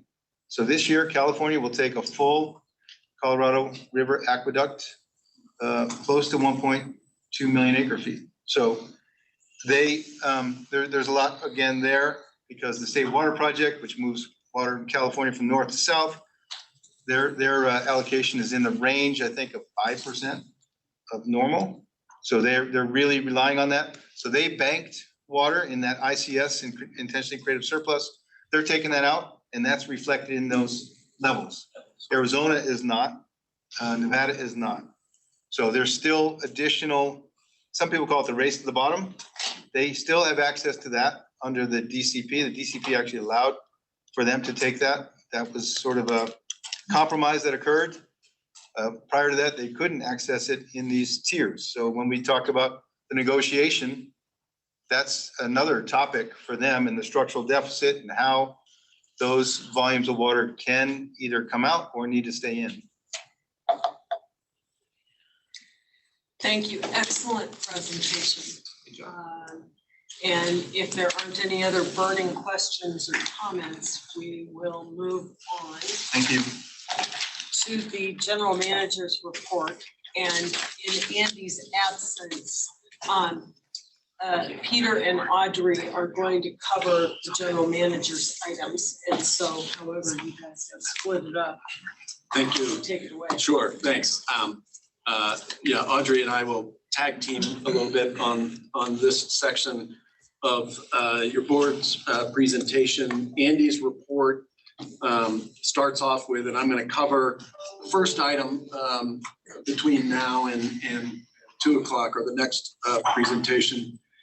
We're going to talk about demand management and various statuses of that throughout the basin. Then we'll have a little break for Amy Ostick. We may actually, I don't know whether we're going to have a break there. We'll have Amy's presentation, Amy Ostick, and then we'll take a break and then we'll jump back into the general manager discussion. DK's presentation, and I think all the news that everybody has read and the obvious reality on the ground of the drought creates, in my mind at least, and I'm not speaking for Andy at all on this, but in my mind at least, the realization that demand management, as much as we might hate it in many respects and be fearful of many of the concepts or potential outfalls of an unbridled demand management program, that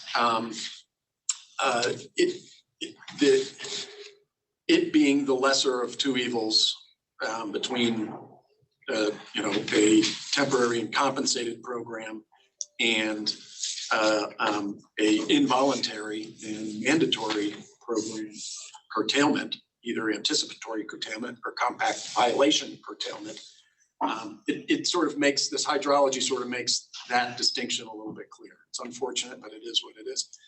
And that said, my personal view is, we're going to keep pushing to protect the river district's interest in a demand management program. At the same time, we realize, this might be something that is necessary to move forward with, at least on a measured basis, and then sooner rather than later, unfortunately. Region-wide, upper basin-wide, the Upper Colorado River Commission is, we've previously reported, is conducting its own demand management study, feasibility investigation. It's more of a technical study, a technical review of existing reports. I frankly don't have a real good handle on where they are on that, other than it's taking a long time. And I don't expect anything firm coming out of that report in the near future. Other people may have better inside track on that. I would note as well that perhaps adding or contributing to possible additional time that report might require is that the UCRC's executive director / general counsel, Amy Haas, who had served a number of years in that role for the UCRC, has left the UCRC to take a position that was newly created by the state of Utah legislature last year, I believe. And it's basically the head of the state of Utah's Colorado River Water Compact Authority. Other states, California has the Colorado River Authority of California, and Nevada has a similar thing. And so I believe it's sort of modeled after that, but she's taken that job. I don't know the status of the UCRC's efforts to replace Amy. Andy writes in the report that that will be a big loss to the UCRC, and it certainly will. If they can get, you know, a good person in there quickly, maybe it won't create too much delay, but it's already sort of a small outfit with a limited budget, and it'll be a struggle. The state of Colorado, we're going to hear from Amy Ostiak up next about the status of its demand management feasibility investigation. We've talked about that previously. I think we've shared with you, or at least linked to you, the state's draft options matrix, if you will, about a possible demand management program. I believe the CWCD is meeting today or tomorrow, I can't recall. And I don't know exactly what's up on their agenda for demand management, but I know they are sort of, again, in light of the hydrology, making a next step forward in terms of, okay, now we need to, you know, decide maybe a little bit more of the details. And we'll obviously hear more and get it more accurately from Amy coming up here pretty soon.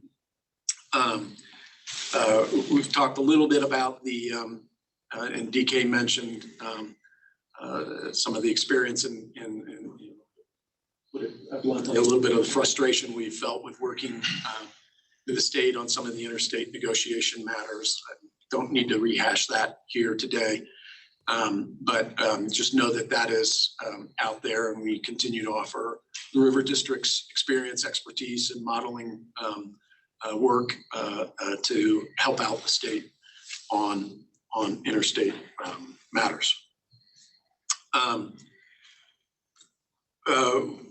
Related to the compact and also probably demand management, we're going to hear later this afternoon from the new Division 5 engineer, James Heath.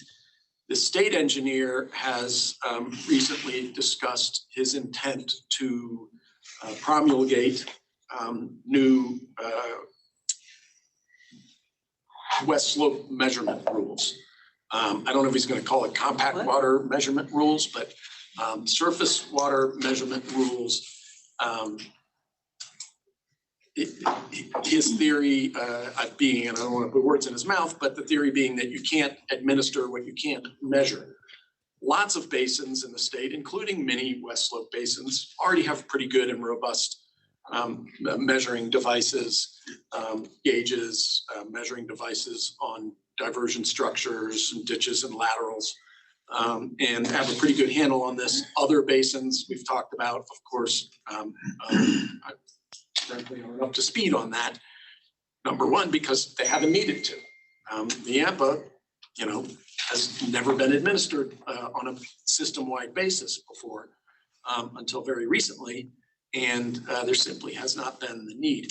I don't know whether these rules are sort of specific to, you know, geared towards addressing that situation, or they're more geared toward something else system-wide across the West Slope, including, of course, the tributaries in the southwestern portion of the state and southwestern district. We don't have the details yet from the state engineer on this. James Heath tomorrow, later this afternoon, may have some more detail on it. I hope he does. I think he's planning to talk about it a little bit, at least. I don't think we'll get into detail. The thought is that these measurement rules are, potentially the precursor to potential compact curtailment rules. There has been, and there continue to be, the divergence of interest statewide within the River District boundaries, within the River District staff about the advisability of the state engineer promulgating compact curtailment rules for the Colorado River Basin before it's necessary.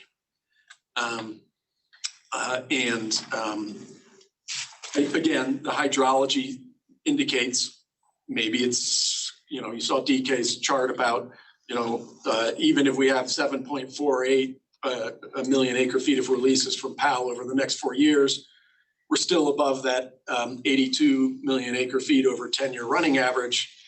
So we're pretty close to touching it.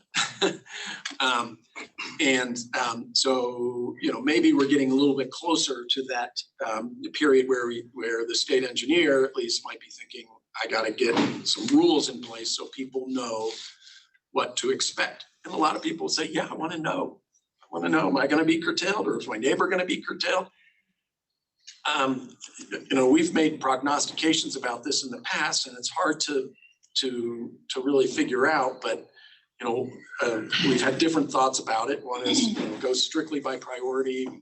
Problem is, how do you get priority as between basins? It's very difficult to do on an administrative basis. We've also surmised that when you get to a curtailment situation, it's possible and perhaps likely that any sort of curtailment is going to go straight all the way to 1922. And if you're a senior, you're okay, and if you're junior, you're curtailed. There's a lot of divergent interest. There's a lot of theories as to how this could work out. My concern about it is that you're never going to please everybody in the promulgation of compact curtailment rules. They will likely result in litigation, no matter how good of a job the state engineer does to try to be fair and equitable about it all. But this is all speculation at this point, and that's not happening tomorrow anyway. But the immediate step is these measurement rules, and hopefully James Heath can provide a little more detail on that. Well, I just wanted to say, I think as we have the demand management discussions, many are not sure how much they want to support that until they know what the other option is. And so I'm hoping that the measurement rules will include, if not a hard and fast, this is how we would do compact curtailment, at least some indication. Because I feel like we're in feasibility, but the conversation is starting to morph toward advisability. And it's certainly in our basins, we're curious about, as much as anything, it might be advisable, but that depends on the options. Right. Yeah. So. Yeah, understood. I get that. No, this is being broadcast, so I want to make that statement. There are no other questions about that. I move to an update on the river district's demand management stakeholder group work study, the work product that we've been working on. Andy and I and Audrey have spent a huge amount of time together with our facilitator working on this river district stakeholder group process. The participants that have volunteered to participate in it weren't getting paid, at least by us, to do it. So we really need to thank them publicly for their dedication, their willingness to sit through many, many meetings on Monday morning, which in hindsight may not have been the best day to pick for these meetings. But we've spent quite a bit of time, all on Zoom, unfortunately, talking about the concepts of demand management, the reasons why you might think it's a good idea, the concerns about it if it doesn't have appropriate sideboards on it. And it has been a good exercise, a good process. And I think we're going to get a nice, good report from the facilitator that's helping us on that. She's still working on getting consensus of the stakeholders on a report. So we don't have a report draft or otherwise to submit to the board. I can just leave it at that. I think my sense is the recommendations that this group will make. Basically, the way we approach this was, we're going to go out and we'll talk to people that are involved in water, as many water right owners, producers, people that are in charge of municipal providers, industry, and ag producers as we can, not as many, but representatives of as many organizations and as broad across the river district as we can. Get those folks' input and try to strive for folks that aren't sort of in the daily water world. You know, try not to put me or somebody like that on a stakeholder group. And have them make some recommendations to us that we put in this report, and the report will be provided to the River District Board, and you guys can do with it what you choose. You don't have to adopt any of the recommendations. You can adopt them all, and or vice versa. And then presumably, you know, those could be melded into River District policy that we would advocate on a state and interstate basis. My sense is that those recommendations will be relatively general in nature. They're, you know, like all things demand management, it's hard to get, you know, more than one person to have a specific view that that anybody else can agree on other than that one person. And so, you know, we're not going to get into, you know, detailed specifics about, you know, X number of acre feet need to come from, you know, this use sector, or only, you know, a producer can only have so many acre feet in a demand management program at any one time. Those sorts of details are, I don't think will be in this report at all. Audrey, or, I'm sorry. Any thought about, will we have it by the October meeting or? Yes, I believe, pretty confident that we'll have something. Well, I think one of the things we wanted to get a feel from the board is I think we'll have this final report within the next 2 weeks is the goal. Andy's been invited to participate in a work session with the CWCB. I believe it's the second, or must be the third week of August. And so one of the questions to the board is there interest in a special meeting to discuss this? Is it better to just send the report to you for review and receive comments as you have them? I think that was one of our questions, because October may be too late to review that and kind of provide that feedback and share it with the CWCB as well. I would think we would all want a special meeting to talk about it before Andy presents the CWCB. That everybody. Yes, ma'am. Okay. All right. Plan on a special meeting. All right. Facilitator. Marjo Kurgus and Delcor Zone Consulting in Salida. And it's been, as Peter said, a good exercise, a significant time contribution from staff and the stakeholders. It's a complicated topic to get those people that are not always at the table talking about demand management. So we did a lot of education, and I think we're getting some good consensus on several of the recommendations on sideboards or areas where we need more information. But it's been a process. Perfect. All right, so we'll be planning on a special meeting for that. Okay. Sorry, Director. Yes, no, we skipped through the UCRC really quickly, so I wanted to go back before we totally leave this, but I didn't want to interrupt you. Yeah, no, I was gonna ask, I'm sure I skipped something from Andy's report, so I'm happy to entertain any question about. Okay, well, I'd like to just make a comment on the UCRC. So we've lost Amy. Where it's getting drier, there's more being kind of put on the UCRC, and I'm concerned they're not gonna be resourced adequately to, you know, handle all that's kind of coming onto their plate in the next 5 years. So this might be an opportunity to really work with the state of Colorado to push for that organization to be more resourced or better resourced to handle the things that are going to be asked of them.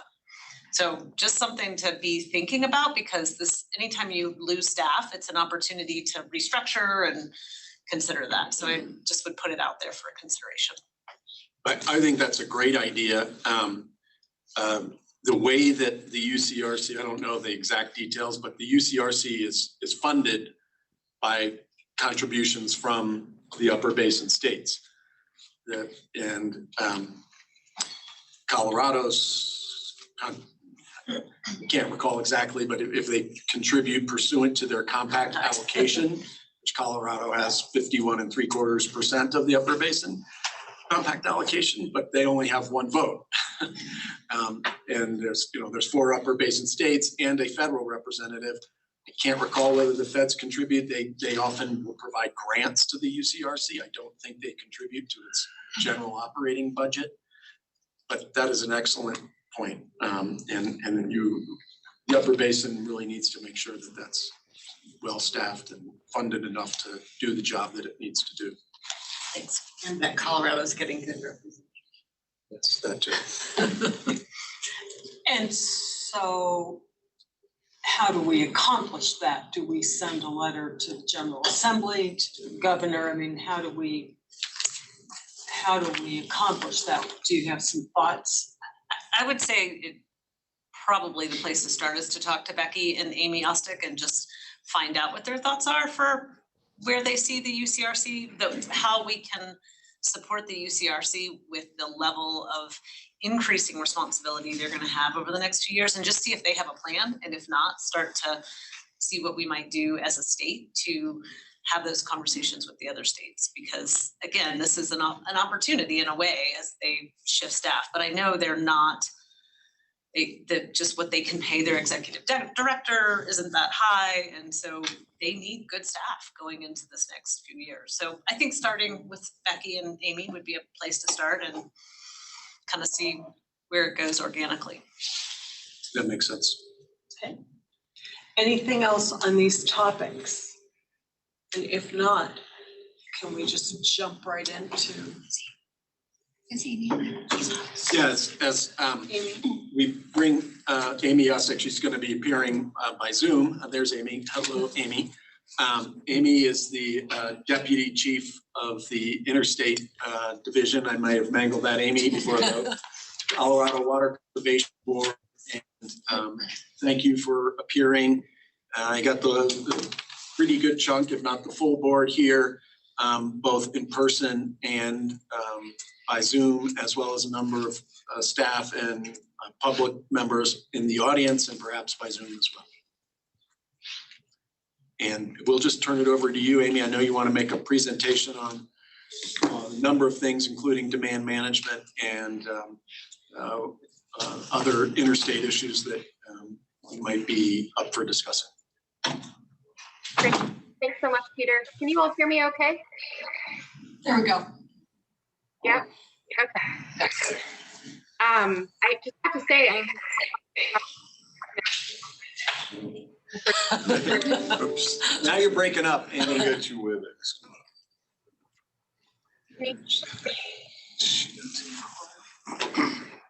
We're having a little technical problem here, Amy. We're getting about every 4th or 5th word. Oh. So it's a costume party.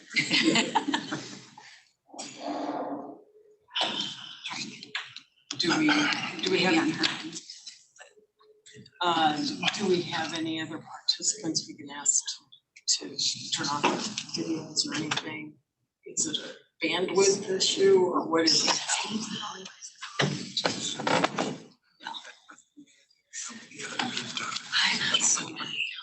I usually always call in just to be safe. She's zooming. Do you want to try again, Amy, and see if it's better? She can call in. Right. Yeah, we're still getting only a few words, Amy. If it's possible for you to mute your computer mic and call in, if there's a Zoom number to call in on the phone, that might be awkward, but might be the next best possible thing. You're our first remote presenter, so please patience with us as well, please. Hold on, I'll be right back.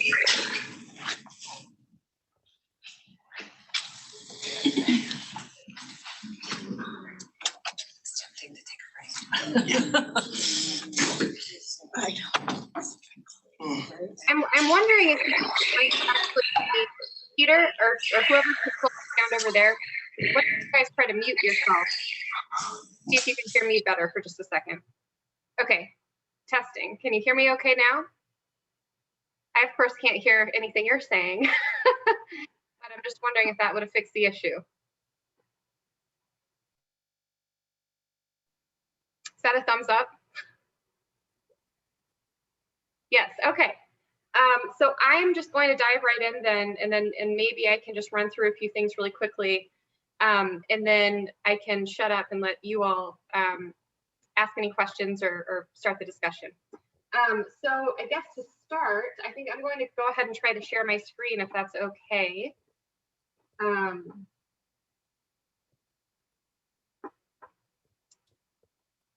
So it was great to, there we go, to be able to sit in and hear some of the discussion that you all were having. And it certainly gave me a few things to think about. I do, just kind of picking up on the last thing that I heard discussion about, you know, it's true. We are really going to miss Amy Haas as executive director at UCRC. And I think what I can say at this point is that there is a recognized gap to be filled. And I think that there will be some discussions among the commissioners about how to figure that all out. So it is certainly something that people are thinking about. That's about what I can say today, but it's something I think on everyone's mind. So that is understood. And I think Becky would certainly understand the concerns that you all raised and likely share them. So with that being said, I am here today to provide a quick update on the state's demand management feasibility investigation. And what I was saying earlier is I'm really impressed at how you all are doing the virtual / in-person meeting, because we are actually going to be doing that with our board tomorrow. So we'll see how it goes. But one thing that is on the agenda is demand management. And I kind of wanted to actually preview for you all today what we plan to talk with our board about tomorrow. But first, I did want to provide just a little bit of background, just so you all know. I only have handful of slides, so I'm going to try to be pretty quick. First, I'm going to see if I can change my, there we go, change my slide. So I know you all are very intimately familiar with demand management, but I still think it's good to start at the beginning and really clearly define it, because I think that the phrase demand management gets thrown around a lot, and a lot of times people are referring to different concepts. But this type of demand management is very specific. It's a term of art defined in the Demand Management Storage Agreement that was part of the DCP. And I think as an initial matter, one thing that's really important to keep in mind is that demand management is only one potential tool in the toolkit. So you heard earlier about other elements of the DCP that you're all aware of, and we're all getting more familiar with the Drought Response Operations Agreement, part of the DCP, of course, the first line of defense. So demand management is one part, it's one potential tool. I think that there is recognition that it can't be the only tool. So I just kind of want to start there as an initial matter. So demand management, the concept of course, temporary voluntary compensated reductions in consumptive use in the upper Colorado River Basin, and any water created would be used only to protect against the threat of or potential impacts of a compact administration scenario. So that water would be held in Lake Powell and could only be released at the direction of the UCRC for compact compliance purposes. And as you all know, this is an upper basin-wide effort. So every upper division state is doing their own feasibility investigation. Colorado, I think, is a bit out ahead in terms of where we are. There is this UCRC investigation ongoing, and that'll be going on through at least October of 2022, just given the timing of some federal funds they have to support that effort. And what we have heard is that a lot of the other states are really relying on that information to help, make progress in their own states. But the other states are also doing their own kind of stakeholder outreach efforts and processes as well. So just the really important thing to note here is that every upper division state would have to agree before a demand management program could be set up. So I've been thinking of it in terms of, essentially each state has a veto power. If one state says no, we can't go it alone. So that's just really important to keep in mind. So just very briefly, I want to go over what we've done in Colorado in our feasibility investigation to date, because that has really helped inform what our board has been working on recently and kind of the next steps here. So to start, our board back in 2019 adopted the 2019 work plan. I think a lot of you are pretty familiar with that. It established a number of work groups that were really tasked with looking at the big picture threshold issues associated with the potential demand management program. There was a lot of really good work done there that was memorialized in a July 2020 report to our board. If you feel like reading 200 pages about demand management, I would refer you there. It's on our website, take a look. But I think a lot of people came out of that feeling like it would be really helpful to have kind of a more specific and focused discussion about demand management, excuse me, and to really use that work developed in that throughout the course of that 2019 work plan to create something that people can actually respond to. There was a lot of discussion about a potential straw man. And what ultimately the board directed us to do in this November 2020 Step 2 work plan was to look at a straw man or framework concept of what a demand management program might look like. So this isn't one person, one straw man. It's actually, it shows a range of implementation options relating to different components of a potential demand management program. And I'll get into that in a little bit more detail in just a second. But really the whole purpose here was to use everything that had been done so far, create a tool for discussion, and really just kind of continue making progress on the investigation. So that Step 2 work plan was adopted in November of 2020, and we've been hard at work implementing it, doing some outreach on it, on the framework. And this all kind of tees us up for some discussions we're having with our board in the near future, and I'll get to the substance of that in just a second. First, I did just want to kind of throw up a screenshot of what the framework looks like. Some of you likely have already seen it and messed around with it a bit, but I just want to kind of highlight the key elements here. So you'll see there are subject matters that correlate with the work groups that were developed in the 2019 work plan. For each of the subject matters, what you're going to see is a few different elements of feasibility. So that's kind of, within the scope of the subject matter, those are the issues that would need to be worked out or figured out in some way if a demand management program is to be established. And then for each of those, you're going to see 3 implementation options ranging from A to C, A being the least complex, C being the most complex. So it really is designed to kind of capture the universe of potential options for implementing those various issues. So that's the framework. And really what it is meant to do is spark discussion about what trade-offs you might see if one particular implementation option is chosen over another. So this is not a demand management program. It's really just a tool for discussion. It's just meant to kind of generate questions and discussion about the impacts and the trade-offs and all that kind of thing. So what we've kind of been doing is this framework was released in March. And since then, we've kind of been out and about getting feedback and input on it and seeing what people think. And ultimately, this will all inform, of course, our board's decision-making process going forward. So I want to spend just a second talking about what that decision-making process actually looks like, because I think that it's fair to say demand management is a pretty big topic. And I think our board members felt that way and acknowledged that it would be really helpful to kind of break down this big question of feasibility into a few distinct steps. So in our November, the Step 2 work plan that was our board adopted in November, you see 3 different kind of categories of inquiries relating to demand management. The first one is achievability.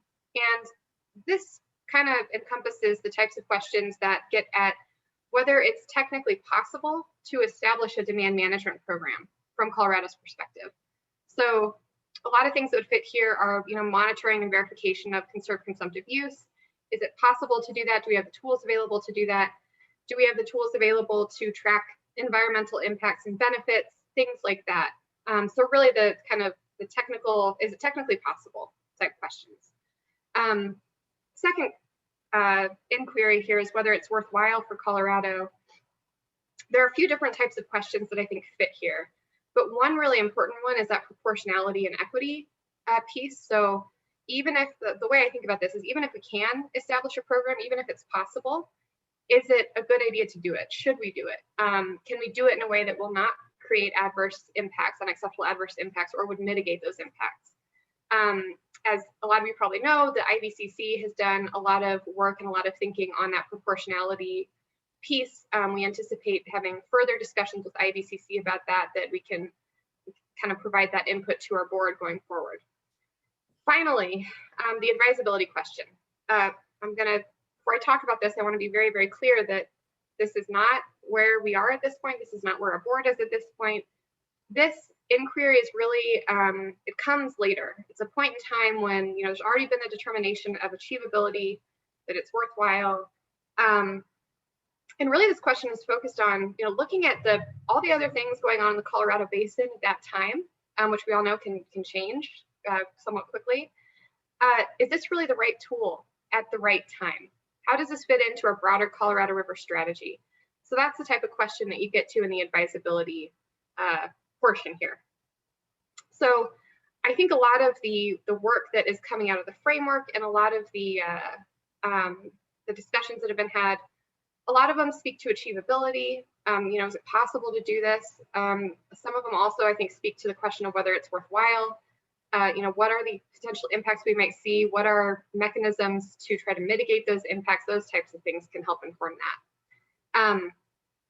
So that kind of sets the stage or the context for how our board will go about talking about this and making potential decisions. But our immediate next step, so we have a board meeting tomorrow, and we're really going to be revisiting that context for decision making and talking about what are some of the elements that fit within those first two. So the achievability part, what are some things that, based on all the information that has been created through that 2019 work plan, through the framework discussions, through all the input we've gotten, what are some of those questions that fit in the, is it technically possible category? And when will our board feel comfortable answering some of those kind of preliminary questions? I will be especially curious to hear from our board members about, you've gotten a lot of information, we've put a lot on you.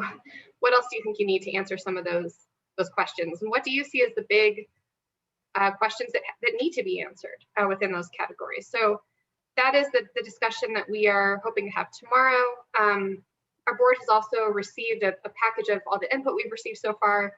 Want to be clear that window is still open. So anytime there's input, send it over. We'll send it to our board members. They also got a completed literature review. So back in March of 2020, which feels like a really long time ago, we hired a team of consultants just to do a literature review on that correlated with those work groups under the 2019 work plan. So they've completed that. They were on through the end of last fiscal year. So that's in the board packet as well. And finally, we're again just going to talk with the board about this kind of structure for potential decision making in the future and see what their thoughts are. So that discussion will start tomorrow. I did want to highlight, we do have an August 18th board workshop on demand management. I believe that will be taking place in the afternoon of the 18th. And Andy has agreed to come and present on the River District's progress and the stakeholder input process and all of that. So that's great. And I think that'll be really useful information for our board to have. We're also working on seeing if UCRC staff would be able to provide an update directly to our board on progress of the Upper Division states and UCRC as well. So that workshop is still taking place. Some of it might be planned based on how tomorrow goes. So stay tuned for more information on that. That I think is all I have. I did just want to throw out there, we have a lot of resources on demand management on our webpage if you want to take a look. We also have a survey that's open at engagecwcb.org, some kind of specific questions about demand management, but you should also always feel free to reach out to me directly. My email address is here. And we have a demand management email address specifically set up for demand management questions as well. So I think I'll leave it at that and see if there are any questions.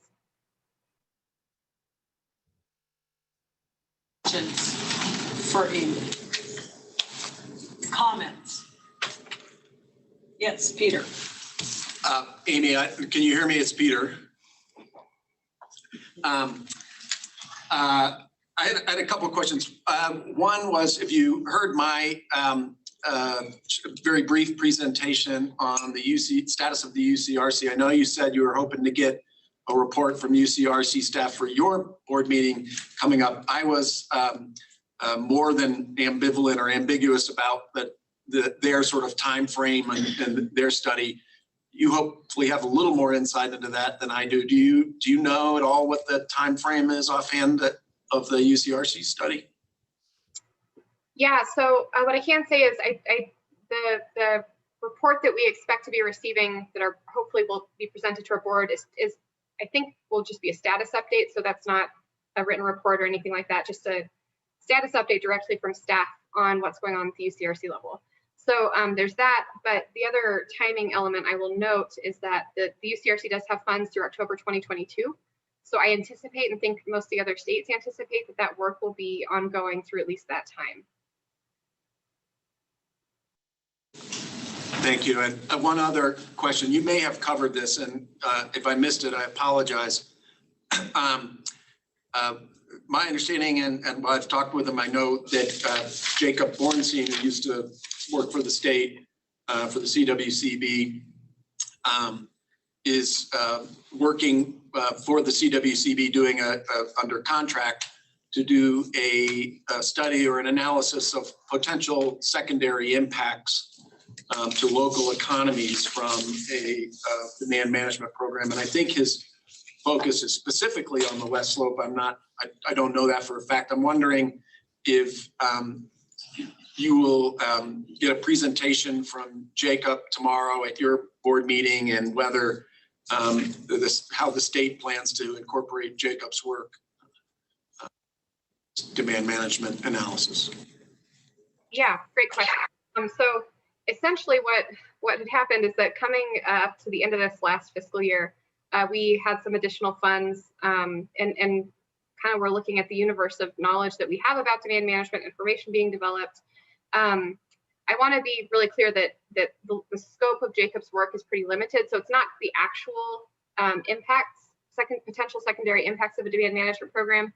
It's really just kind of a stakeholder, let me back up, not even stakeholder, but local government level perceptions of potential impacts, and also views on, programs or processes that might already be in place that might help mitigate those. So he was really focused on talking to people who actually, in many cases, probably wouldn't have otherwise been involved necessarily, local government level folks who are maybe not otherwise involved in the water community. And from my perspective, I really wanted to know, local communities deal with a lot of new, interesting things. Maybe they have perceptions of how, other types of programs have gone in the past, what has been successful, what hasn't, in identifying and addressing impacts created. So that it's a pretty limited scope. And I just want to be really clear about that. It's not looking at the, like the Water Bank Work Group report did at the specific impacts. So he's still kind of wrapping that up. He will not be presenting at the board meeting tomorrow, but we can, we'll certainly be thinking about how to kind of fill in the work that he's done into our investigation going forward. Yes. Thank you, Madam Chair. Thank you for being here, Amy. I have a question in regards to tomorrow's board meeting. Is the board going to take action on demand management, or are you bringing them up to speed? It just seems like, bang, here we are, we're having a board meeting, you're making a recommendation, you're speaking with us, and there's a board meeting tomorrow. Is there action to be taken tomorrow? Well, I'm just first going to say I can't always control what the board chooses to do. So I want to put that out there. But what we've put in front of them for discussion is just a roadmap for potential decision making, not on the feasibility determination, not on the big, the big open question, but just some of those initial questions relating to, achievability. So really that first box in that kind of three-part inquiry. When might they want to start considering whether, for example, monitoring and verification would be technically possible to achieve in the way that we would need to in a demand management program? So I think the short answer to your question is I haven't put the question of feasibility in front of them for tomorrow, no. But I have put in front of them something to think about in terms of how they might start to consider those questions.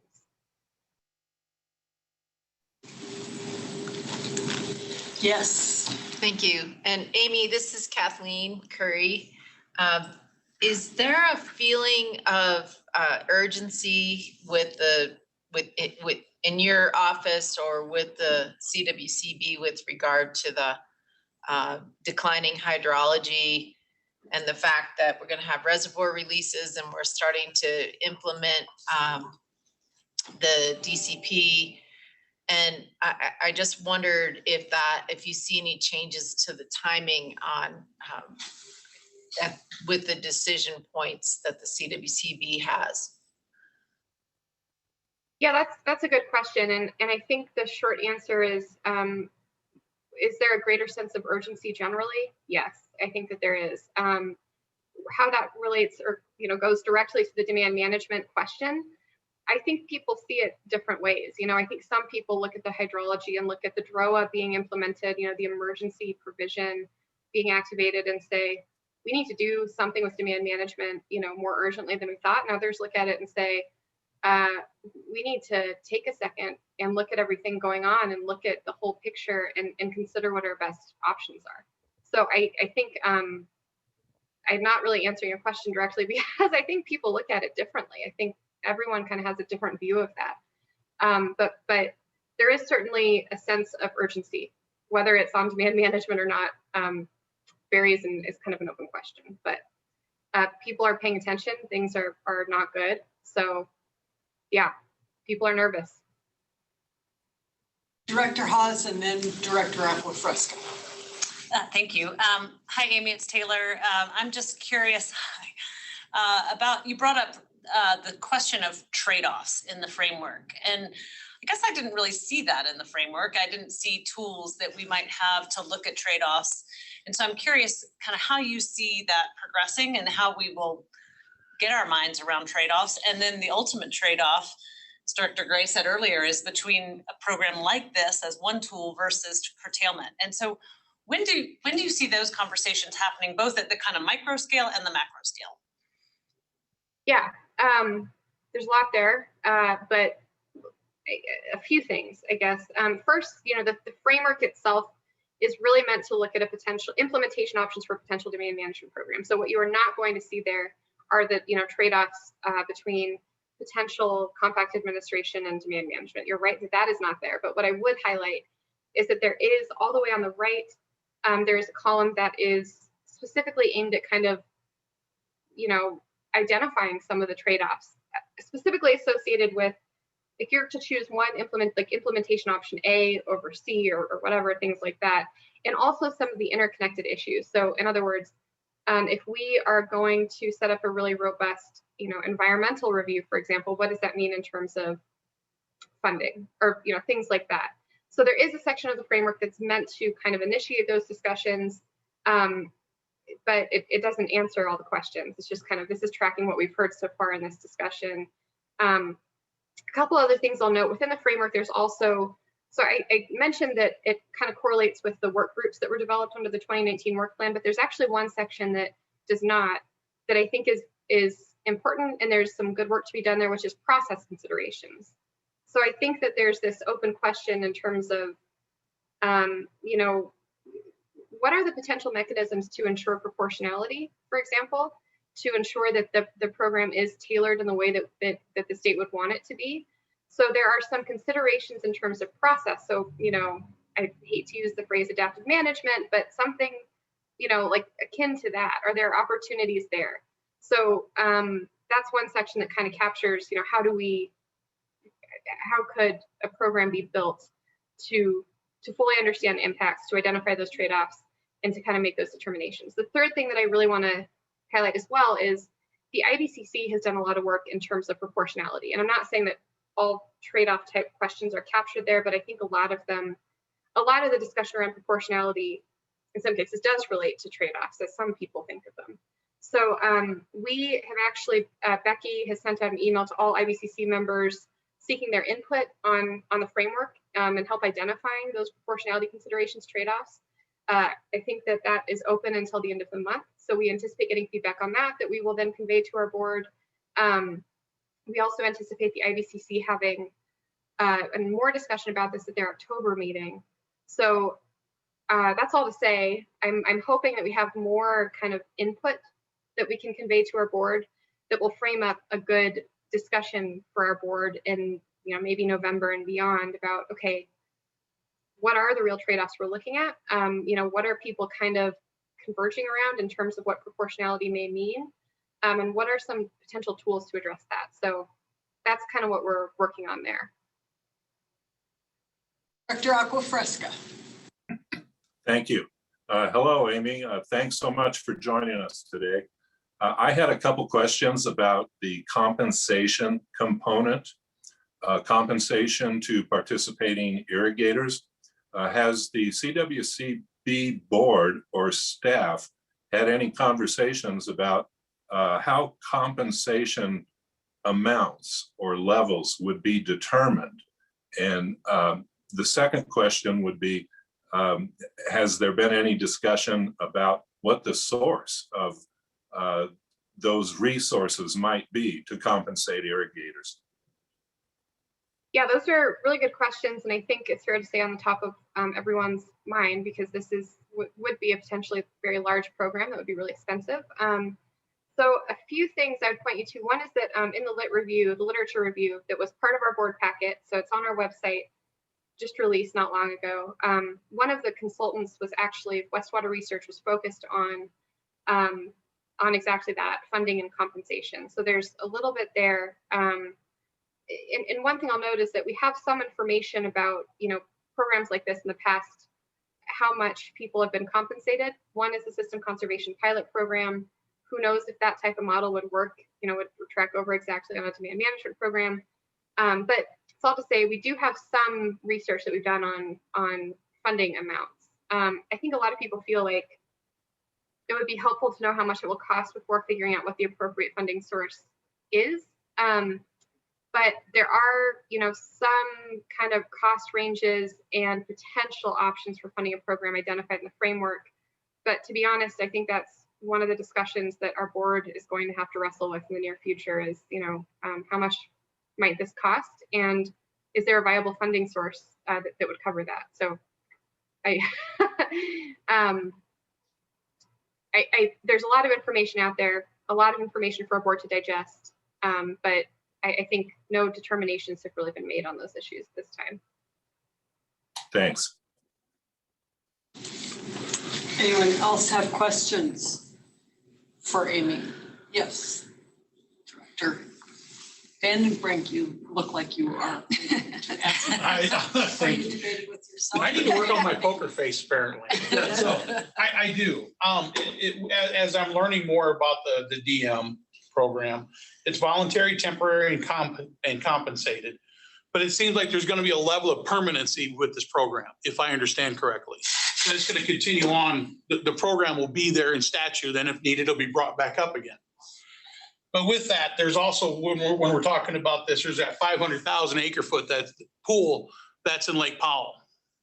Even though I understand some of the intricacies and the urgency to get this done, but has there been any part of this analysis that looks at what a 500,000 acre foot pool could economically provide for stimulus and diversification in Colorado? Yeah, that's another good and big question. So a couple things to note. You know, first, your comment on the temporary element of the program. I think a lot of people think of that in terms of a particular participant. We don't want buy and dry, really, is the bottom line, right? So a participant in the program, it would need to be temporary participation in some way to avoid that. So I think that that's how a lot of people have been thinking about the temporary part of this. That being said, pursuant to the DCP, the demand management storage agreement ends in 2026. So it is by definition and by law at this time temporary. And through that time, if a program is established, there is that 500,000 acre foot cap. So I think that there is an open question as to, you know, going forward and looking at, and this kind of ties into the post 2026 negotiation process, you know, that would take place in 2007 guidelines, all of that. There is an open question in terms of, is demand management part of our future beyond 2026, right? That's an open question. And if it is, then would we want to look at something larger than the 500,000 acre foot cap? Because I think that it's fair to say that there are open questions about what level of protection that will really provide us. That is the type of thing that I think will be developed a bit further through the UCRC investigation, without knowing exactly how all the states view that pool and how it would be operated. I think it's hard to answer some of those questions. It's hard to answer them alone as one state. So I think there will be more discussion about that coming up.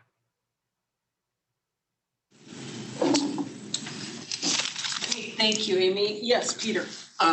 Amy, a couple of observations that came out of the study or the work group process that the River District is conducting. We don't have a firm final report yet, as I hope you heard in our presentation, but some of the stakeholders had strong feelings on a couple of issues that you just touched on. One was related to the size of the demand management pool. Is 500,000 acre feet enough to make a difference? And if we are going to participate in a demand management program in the Upper Basin and in Colorado in particular, of course,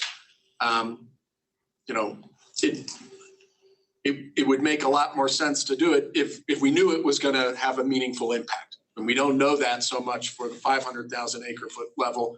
Of course, if you expand the size of the pool, that makes all of the potential negative consequences associated and difficulties associated with demand management that much more prevalent or present, because you got to conduct more demand management to get more water into a bigger pool. So that's a sort of an interesting dichotomy of view that we sort of readily admit exists. The other issue was related to the temporary point of demand management. And there has been a lot of discussion about, for any one parcel, 3 out of 10 years, those sorts of figures. You got to make sure that it's not permanent by and dry. That is all well and good, and I think pretty well understood that temporary concept is, it's temporary, at least in the context of the existing agreement, only lasts until its term is set to expire in just a few years, really. But also temporary for the specific parcel. The issue that came up during our stakeholder group meetings was, what about, if you have a demand management program that is operating, within a regional area or within a ditch system or water user organization, and sure, no single parcel is being used on more than a temporary basis, 3 out of 10 years, whatever. But all told, over an extended period of time, 5, 10, 15, 20 years or something, there's a rotating basis of fallowing within that region or within that ditch system or water user organization, such that there is an effective permanent dry up within that region. 10, 20%, 25% of that system is taken out of production on a permanent basis, even though no single parcel is permanently dried up. I believe that the River District will be advocating that any demand management program that gets adopted, be careful to avoid that result. Not just focus. Yes, the single parcel is important as well, but definitely, ensure that a region is not adversely impacted by ineffective permanent dry up.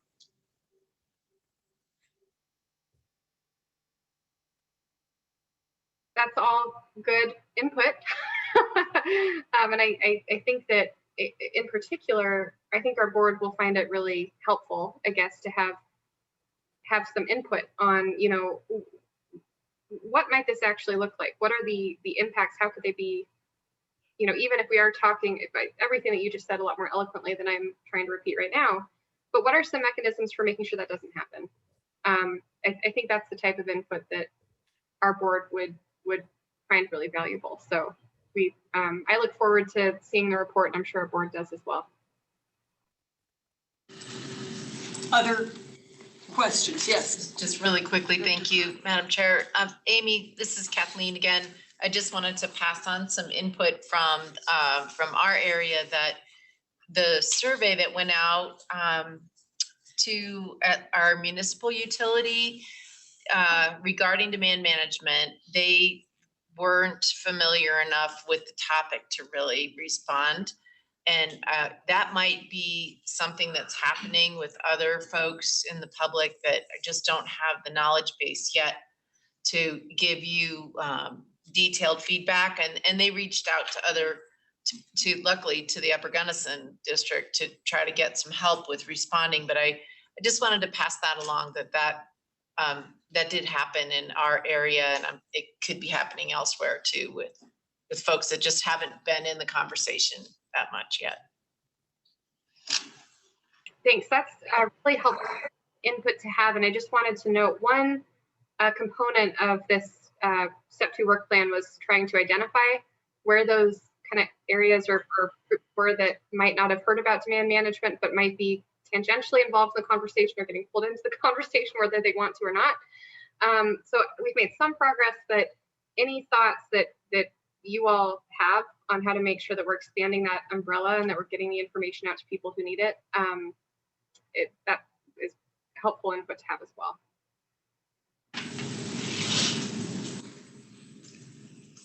Other questions or comments for Amy?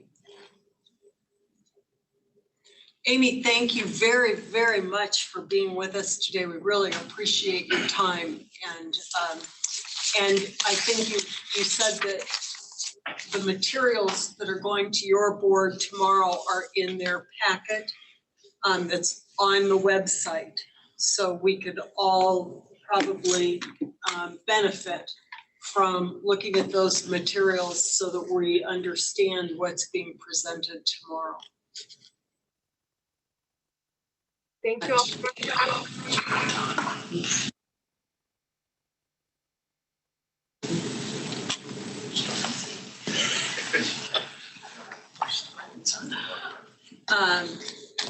We're take a few minutes ahead for a break. Yeah, let's do our break. We're just a few minutes ahead. Let's come back and try to be ready to go about 5 of 3, and we'll go with the rest of the general manager's report. And are we on?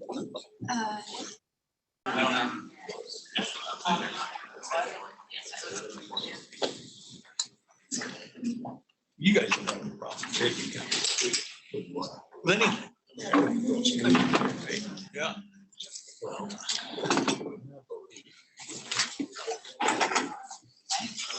Oh, was a hideout? I was supposed to go over there for a second. Hey, if we can. I'm in the kitchen right now. Wandering around the house. We can get back.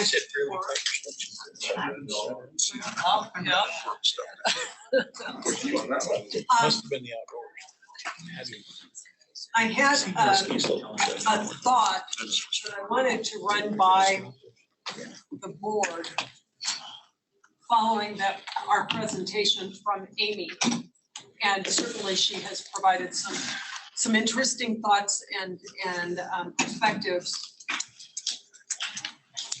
It appears that the CWCB and so on perhaps do not have a specific direction yet for demand management.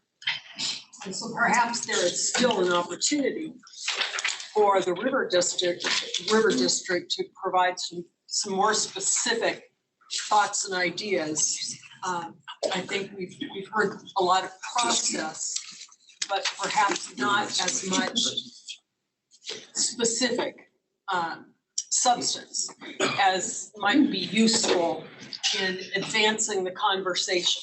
I think it's certainly, we don't want to start battles and wars, but on the other hand, if we don't ever get down to specifics, I'm not sure, that we are making great progress where as quickly as I think Director Hawes has pointed out we need to make. What would you think about asking our staff to come up with perhaps a proposal on demand management that would have a little bit more in the way of specifics that we could perhaps discuss at a special meeting and then perhaps provide to Becky Mitchell and Amy for giving, to give to the CWCB board, or at least to maybe get a conversation, a more substantive conversation engaged in with all the various interests, Front Range and West Slope. How do you think about that? What do you think about that? Yes, Director Fox. I think that makes a lot of sense. I think there's a need to have the conversation and it's better to be leading it than having it come to you. So if we can kind of craft the conversation by putting forth a straw man or a framework or something that other people can react to, I think that's gonna serve the West Slope. Other thoughts? Yes, Director Gray. Yeah, I agree. And I know all of us on the IBCC got an email just recently saying they were wanting input by July 31st. So that's kind of the timeline for that group at least. And our staff has nothing to do next week. So also though, if you've given much thought, and most of us have, to demand management, you can get in the weeds so far that you could write an encyclopedia about all your thoughts. But just some bullet points from the River District that say not only this is what it needs to have, this is the sideboards it needs to have, this is the non-starters. If it's this way, that's non-starter. And keeping them general enough that with the diverse interest around the table here, we're not stepping on toes, but there's some pretty, it's kind of like the Bill of Rights in the Constitution, there's some pretty standard things that I think all of us, at least myself, could say, I could sign on to this, but it has to have some protections. Well, it just occurs to me that it makes it more difficult in interstate negotiations if you don't have a good grasp of where you need. And until we have, a little bit more of substance in what demand management looks like, it's kind of hard to know where you need to end up. Yes. Yeah, I think it's a great idea. We keep getting more frameworks, and here's a framework, or here's this framework and a new graph. So I think it would be great to take the lead and put some substance out there. I mean, people should be having arguments about this, and it's hard to feel very excited or passionate about another way to think about the framework of starting to develop, it's like, where's the meat? Under the heading, if you don't know where you want to end up, any road will get you there. Director Aquafresca and then Director Albee. Thank you. We do have our advisory group of farmers, advisory group of irrigators that will be coming forward with a report. I'm going to look real carefully at that report. That report's going to carry a fair amount of weight with me, but also in so advancing points, we want to be careful about the fact that to this date, the River District Board has not taken a position of opposition to the concept of demand management, nor have we taken a position of support of the concept of demand management, but rather I tell people that the River District is trying to provide a service to our many different constituents to help them make the demand management decision. If what you're suggesting, Director Whitmore, does that, provides that, then it's a good idea. But we just want to be careful about being viewed as advocates for demand management or opponents, either one.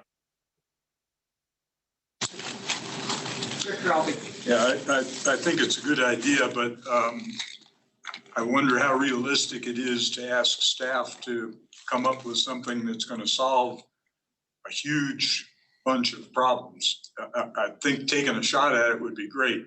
But for example, one that they have to devote some attention to is the equity proportionality issue. And it was interesting to hear Amy say they're looking at ways to ensure proportionality. Well, that doesn't sound voluntary. So, I mean, you get immediately into some serious questions about what those words mean.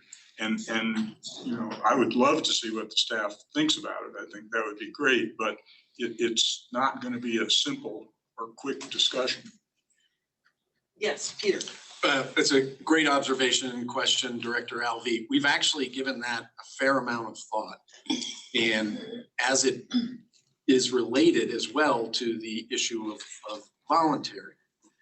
And the way that we've looked at this is you know, we've talked about this concept again with the board, and I think, again, I can't say what the facilitator's report is going to come out as, but I think there was a pretty strong consensus that, you know, as far as a demand management storage pool, number one, Colorado ought to be responsible for no more than its 51 3/4 allocation under the Upper Basin Compact. Within Colorado, there was a pretty strong feeling that, you know, the reason that you get into a compact problem is because of the Upper Basin's use of post-compact water. And therefore, the proportionality and related thereto, the equity component ought to be that the various basins, you split the state down the middle on the Continental Divide, you know, ought to be responsible, have an obligation to participate to the extent of their proportionate depletion of post-compact water. There was sort of less firm consensus on that as it might be applied within the West Slope. But you know, pretty strong consensus on that concept, both East Slope, West Slope, and within the West Slope. And I mean within the River District. We're not, you know, there haven't been any proponents or participants from the Southwestern District in this process. We're not purporting to speak for them. And so folks would say, well, so then, you know, then this basin has X obligation. That doesn't sound voluntary. Our position or our sort of rationale around that is, no, everybody can participate. You know, any water right owner or user has an equal opportunity to participate, whether they have a post-compact water right or a pre-compact water right. And the proportionality obligation sets just that, a commitment by a respective basin as to what that basin is going to contribute. It doesn't mean X water user, you have to contribute or you have to participate. It means of all the water users in that basin, you know, you can step up and say, yeah, I want to participate, or no, I don't want to participate. I might not participate at that price, but I might participate at this other price. And so within each basin, that obligation is met on a purely voluntary basis by the basin's respective water users. But as a state-created process, as a state-created market, it's, you know, it's within the state's purview to set obligations as to what would meet that potential obligation from each the sector of the geographic sector of the state, and use sectors as well. So I hope that's responsive. I still hear that. I get people who say, well, if it's, you know, if there's an obligation, that's not voluntary. Well, the state has an obligation as a whole, and it needs to decide how to allocate that obligation amongst its water users on an equitable basis. That might mean that you know, if you're paying for demand management water in one sub-basin, that you're paying a lot more per acre foot than you might pay for demand management water in another basin, in another sub-basin. I think we're okay with that concept, if that lets the market, you know, decide within the basin, within the sub-basin. But it doesn't say all of the potential money, and there could be a fair amount of potential money that folks are talking about from the feds, is going to go to the lowest common denominator, and, you know, the least cost economic cost per dollar per acre foot is where all of the demand management money is going to go. We don't think that ends up in an equitable result. And to respond to Director Aquafresca's thought, I'm not I think one of the reasons the River District has taken really no position, a wait and see position, is because we've been waiting for there to be a proposal. And I'm thinking maybe the time is right for us to at least come up with something to put on the table for discussion purposes. I don't think we have to decide today what that looks like, or whether we end up with something that we want to, you know, to circulate. But perhaps we aren't going to get there. You know, I'm just looking to try and break the logjam here so that we're talking some substance instead of, you know, just frameworks and process. And just thought maybe this is an opportunity for the district to provide some leadership, that also perhaps assists in ensuring our spot at the table. So I guess if there's not strong objection to having the staff, this is not a decision per se, this is just sort of staff direction. If we could have staff look at this and perhaps give us some thoughts, that might be a useful place to start. Director Kaplan. Well, one of the things I wanted to mention is that we've had some meetings, joint meetings with Southwest and our board, where we've seen pretty good numbers put up in regards to basins, in regards to priority numbers. There's been a lot of work done. And I guess what I asked a question and I didn't get much of an answer. That work has been done. And, you know, maybe we remind them of where the hell to go look, because I don't think they're looking at those kind of things. You know, the other question that I want to bring up is that when we irrigate, we use about half of what we diverted, because the return flows come back into the system and are carried down the system. What's trans-mountain diverted, we lose all. 100%. And that's got to be part of this idea, is that none of that water that goes over the mountain gets an opportunity to fulfill responsibilities downstream. Granted, I know they're going to think that it's the most valuable water in the Western world, but it's also got to be addressed, that component, that the consumptive use of that is all. But I think, you know, maybe I'll use some of the words. Maybe we could do a literature review and take a look at some of the work that's been done. Because, you know, saddling these folks with that much more work could be, Understand. you know, we could have to hire a whole bunch of new people. But this literature that we've seen, this board has seen it, the majority of us, and a lot of the staff have seen it. Now, where it is, I don't know, and those kind of things, but that might give us an opportunity to go to the state and say, look, I don't know if you realize it, but this work has been done. We can help you. And that gives us an opportunity to go to the table and say, we know this information, we can help you. Maybe that'd be something we could take a look at. You got another hand up. Yes, Director Aquafresca. Thank you. I think Director Catlin makes an excellent point about the fact that Trans Mountain diversions are 100% consumptively used, whereas diversions over on the West Slope, as he points out, are recycled again and again with a high percentage of return flow. That reality, that fact has got to come into play when discussing proportionality and equity. Absolutely. Here's a question I have that may not be entirely germane to what we're talking about right now, but this has really troubled me for a long time.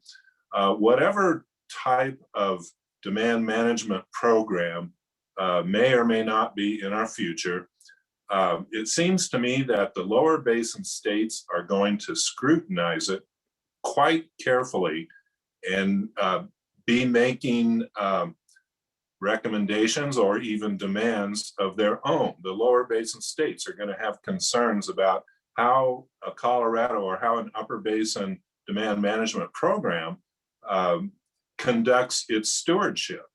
How do they manage shrinkage in the transmission of pay to fallow water? How are they going to view evaporation of the pool in Lake Powell? There's, at some point, the lower basin has to be engaged because they're probably going to have something close to veto power on an upper basin demand management program. So we need to consider what their point of different aspects of a pay to fallow program might be to craft a program that is going to be accepted by all 7 Colorado River Basin states. And I'm not sure when or how we conduct that. Other thoughts or comments? Can I just get kind of a thumbs up? Are we okay with asking staff to come up with some ideas that? Okay, staff, do you have direction? Staff is leaving the building. Wait till the manager hears about this. Yeah. I think you'll tell us whether we have direction or we give you whatever we're gonna give you. All right, with that, yes. Still am. It's not entirely clear to me exactly what we're asking staff to do, but when it is clear, I believe that the board should be very engaged in that process from the beginning. Great. Director Gray. Well, I realize it's a big ask for staff but I don't think it's all that big either, because some of the things Peter touched on just when he was giving us a once over from the stakeholder group, and we've been in these discussions long enough, we know the bullet points that could be put together. And I don't think it'll, create those and then bring it back to the board. I think it's doable without a whole lot of onerous time. Thank you.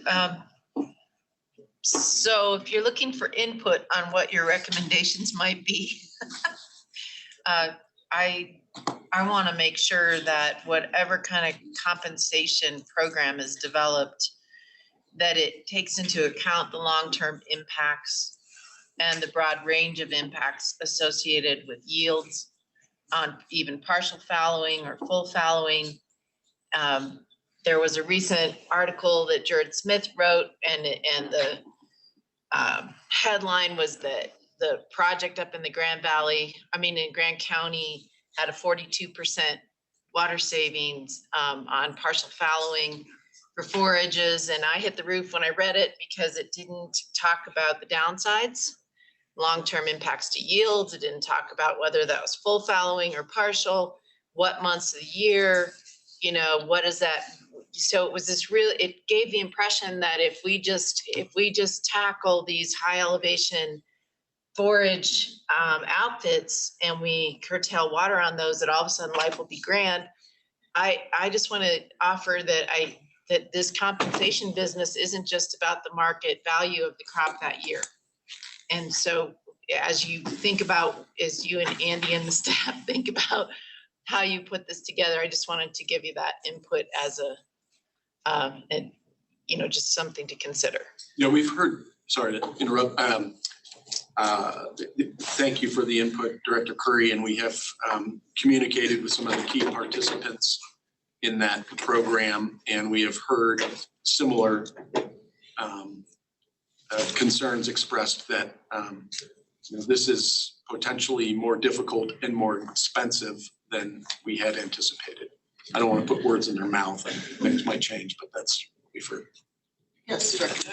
Just to give you some direction on that, it was devastating to some of those people up there.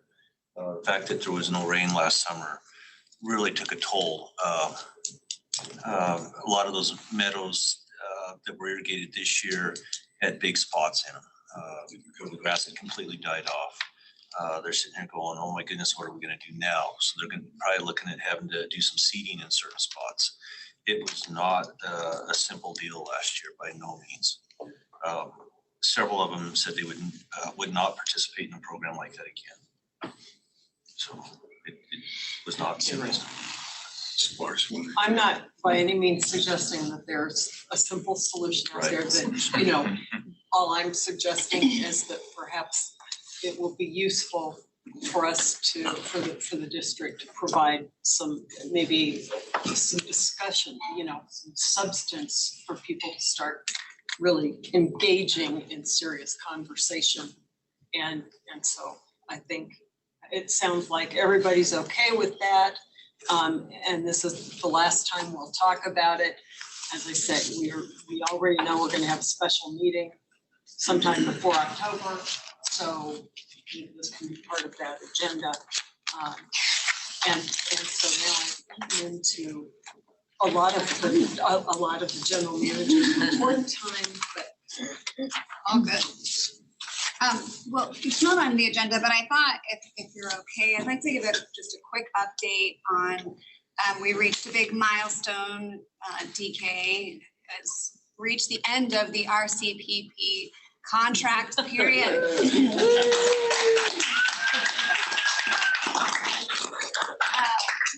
So that contract ended July 14th. We'll have a lot of wrapping to do on those projects.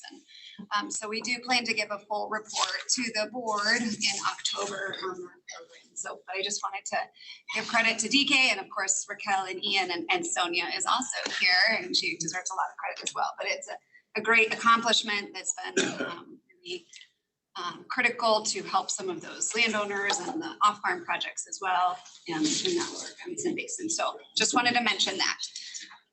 Next up, the director expense guidelines. We have a proposed revision to those guidelines. Just while we're back in person here, and it's great to see everybody except for those who are on Zoom, we wanted to just be consistent and make sure that if we are participating in a longer virtual meeting, that it is compensated the same as an in-person meeting. So you have a proposed revision attached to that general manager's report, looking for approval and happy to answer any questions that the directors may have. did everyone have a chance to look at that proposal? And do I have a motion? I'll do that. And I'll make a motion to adopt. I'll second. Second by Director Gray. Thank you. Any discussion? All those in favor, aye. Aye. Any opposed, nay. Okay. All right, next up, I just, as we talked about this morning, we have several new staff. Over the last 8 months, I believe we've hired 6 new people. We knew that we'd be facing, this period of transition as we had a lot of long-term employees retiring. We had some new positions come about. So we are fully staffed. I'm hoping that we don't have to go through the hiring process. You won't be seeing announcements so frequently and questions of, didn't we just hire this position? So we have, as mentioned, the most recent new employees are Lindsay DeFreitas, Marielle Cowden, Stephanie Moore, and then also from pre-April, we've got Raquel Flinker, Amy Moyer and Brendan Langenheisen. The other thing that we talked to you about in April was that we were, during these transitions, it gave us an opportunity to kind of review our organizational structure. And so we went through a restructure process in April and May timeframe. We do have 3 new technical directors in the technical department. Hunter Kazi is the director of asset management and is also the chief engineer. Brendan is the director of technical advocacy, and DK is the director of science and interstate matters, or vice versa, one of those two. And then we also, in the external affairs department, Marielle and Zane are kind of co-managing the external affairs department with Lindsay, and then Amy is managing the community funding partnership department of 1. So I did attach as requested, a revised org chart for you guys to review, so you can kind of see what that new reporting structure looks like. We're really excited about this new structure. We're kind of figuring out the best way to work on kind of cross-department collaboration and communication. And so, yeah, and we're back in the office as well. It's been great to be seeing each other in person and not spending as much time on Microsoft Teams meetings all day. So I'm happy to answer any questions. This is just information update. Any questions for Audrey on the organizational structure? Peter? I don't have any questions on the organizational structure. I did want to take the opportunity to say we're all really excited by the new staff members that we have here. I think we got to continue to have a great team, a lot of talent, and really looking forward to working with all of the new staff.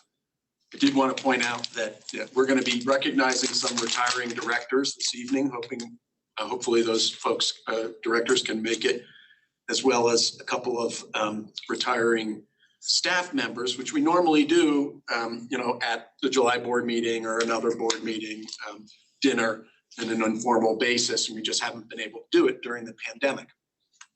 During that time where we haven't had live meetings, with the folks that have retired, both board directors and staff, I think I counted 8 individuals and a total of 147 years of River District experience, serving on the board or at the staff level. That's a lot of lost experience. We're gonna, we've got a great group here. It's going to take some time for everybody to get up to speed and keep running at full steam. But I'm confident that we'll be able to do that. And that doesn't include a couple of guys named Treese and Kuhn either. We throw that in, we're north of 200, I think. Well, I know we are. Thank you, Peter. Okay. Any other comments? Okay. Right, next, Mike will come up to talk about the East Troublesome Fire update. Good afternoon, directors. Nice to see everybody face to face and not on Zoom. I got the next 2 items to present to you, which are mostly just updates for your review. Item 6D, and it starts on page 177 of the packet. The East Troublesome Fire, this is the 3rd update for you all. Been following us since October. And if you look at some of the strategic initiatives and the hydrology report that we had, really the climate and hydrologic uncertainty really sticks out to me on this one, and is probably one of the reasons that exacerbated this fire. As we all know, the East Troublesome is our 2nd largest fire in state's history. I worked in South Park before I came to the River District and had the ability to see the Hayman Fire, which was our state's largest fire at the time. Hard to believe we've surpassed that more than once since then. Over 182,000 acres burned, 290 square miles for those of you that like to think that way. So large area footprint, and most of that is on federal land. So we have a big area to cover. As far as the East Troublesome and our relationship with the EWP, we're an MOU member with along with Grand County and Northern and some other like subdivisions, 3 lakes and the greater Grand Lake Shore Association. The EWP program really is designed to protect life and property from after post-fire restoration. Its really primary means is to prevent flood and erosion control. And it's really, once you have get to the hydrophobic soils, it's really not a matter of when or where, but when. So a little bit of rain on that footprint can cause mudslides. And as you know, with the Glenwood fire, anything with more infrastructure is going to have more presence for us to be concerned about the restoration. So over the last few months, Northern and Grand County have really prioritized this fire into two areas, Area A and B. Area A is primarily the Three Lakes collection system, which goes into the CBT system. And then Area B really covers the private lands associated in the Troublesome Creek area. And since then, they do the damage survey reports. There's roughly about 150 discrete projects, which are all mostly, again, flood and erosion control programs designed to just minimize the impact of floods related to loss of life and property. Since then, they have prioritized based on timing and what's physically capable of being done in a timely fashion. So since then, a lot of this implementing those bullets, those have actually happened. We've worked real hard to work on a real-time weather early warning system for folks, which utilizes Doppler radar and real-time stream gauges that they've installed with the National Weather Service and the USGS.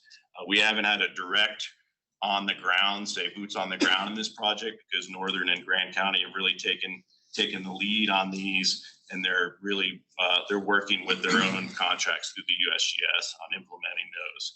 But they've also, through the NGWAS program with the USGS, we've installed 5 new water quality sondes on existing gauges, and those are really good for water quality and for folks that have direct intake. So Hot Sulphur Springs primarily is going to benefit from these at the Windy Gap gauge. So when the turbidity goes up, they can shut off their intakes as needed for their water supply. And as far as other things go, there's a number of other things. They installed a new gauge on the Troublesome Creek to deal with that. And then debris brooms associated on Willow Creek and the west border of the Adams Tunnel. There's a picture in there to show you what that is. And that's really just to prevent debris from clogging the inlets. And then the big on the ground piece here is the aerial seeding and mulching, which actually commenced last week. I said 2,000 acres. And in my review, it's more like 2,500 acres that they're going to, on the high priority erosion, they're going to fly, seed and mulch, 40 days of flying. So you think about that, we're only doing 50 to 60 acres a day, 2,200 acres out of 182, really not a lot. So a lot of the federal land's still unprotected and doesn't have any active restoration that's going to go on. With that, the Grand County in their Area B has one private landowner, Drowsy Water, they call it. It's a guest ranch, and they're working real hard to be able to go onto the BLM land above it and build some erosion control structures to prevent that from coming down through that facility. Since then, when they approved the NRCS program, there's about $35 million proposed projects. And initially, the NRCS approved 46% of this. And the entities need to come up with 25% match. At that time, the CWCB gave an initial approval for $1.5 million. Since then, they've approved an additional 2.6 of the match. So we're partway there. And as of anything, when you write these memos, a couple of weeks go by, things change by day. This morning, I just got an email that the NRCS has gone and approved that additional remaining funding. So now they've approved, allocated 100% of the 35 million.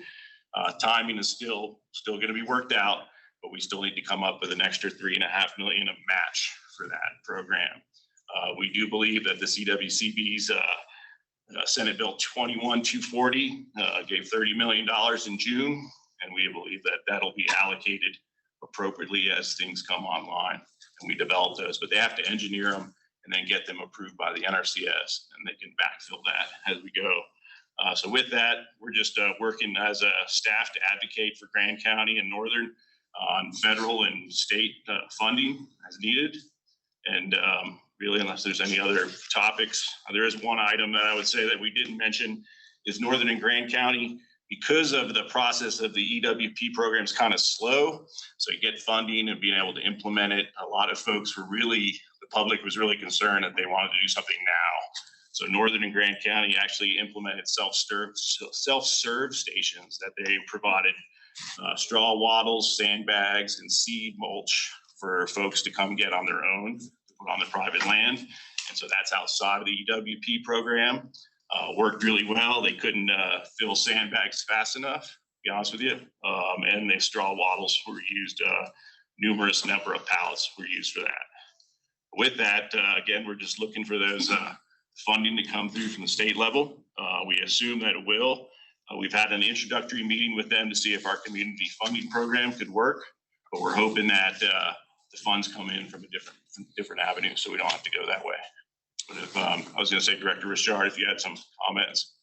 Yeah, I'd like to thank the River District and the staff for helping Grand County with this particular fire and all the work you've done. We truly appreciate it. The Grand Foundation has been approached with the money that was that they raised, roughly about 3.5 to almost 4 million, to use it as a possible connection to that. We're still working, or I'm on the foundation, we're still working through that as to whether or not we will allow that to happen because of some other particular issues and stuff. But if it's legally correct to where we can do it, we will probably be looking at that. So. No, I think that's great. And I personally, I don't get involved in the finances too much. It looks like to me on the cover, there's enough funding through the watershed program that we're going to have that, but we have some large competing fires. And like I mentioned earlier, the more infrastructure that's involved in these fires, the more probably say competition, you will, for those funds are out there. But the Cameron Peak and this one are really taking the lion's share of the funding. But there is some concern that the Grizzly Fire might have some, but they didn't really enter into the EWP program as deeply as Grand County did. So I'm not sure. And then the Pine Gulch, but it looks like that we're going to have enough funding outside of a need for us. So we've been waiting to direct that until there's a direct need. So we want to move forward.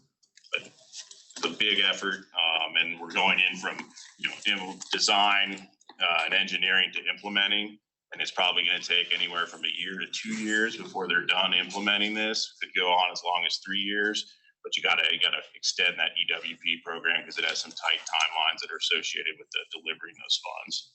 So, if there are any other questions?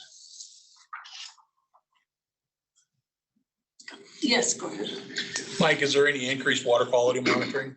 So yeah, any there's changes to their water quality monitoring program. So it's really more of an enhancement. So there's already, that's a great question.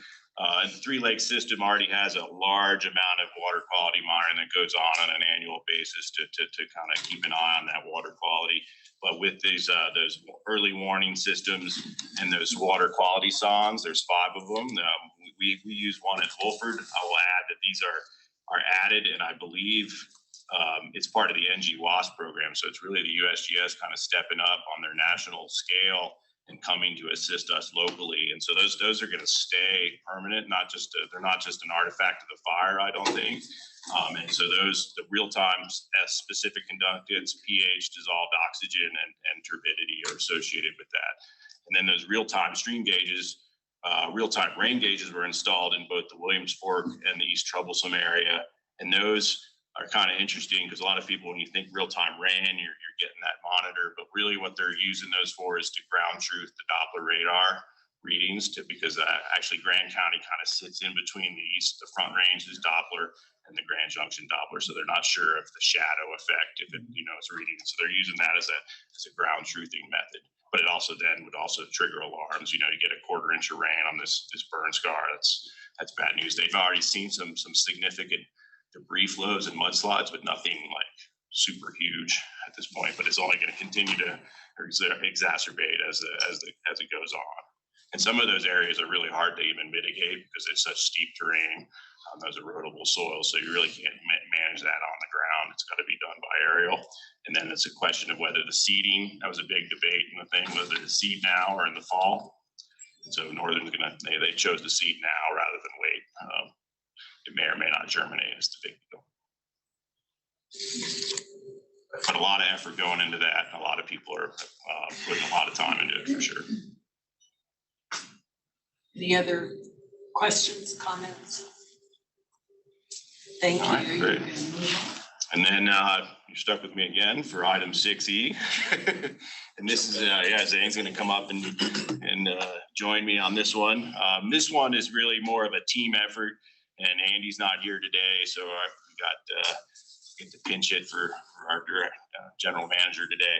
But Andy and I worked this, Zane worked on that, and then other folks in the engineering staff offered to help out on this one. But this is really a culmination of the last board meeting when the Green River stakeholders with T. Wright and Jack Lytle and Representative Scott Chu came and presented to us on the Green River operations.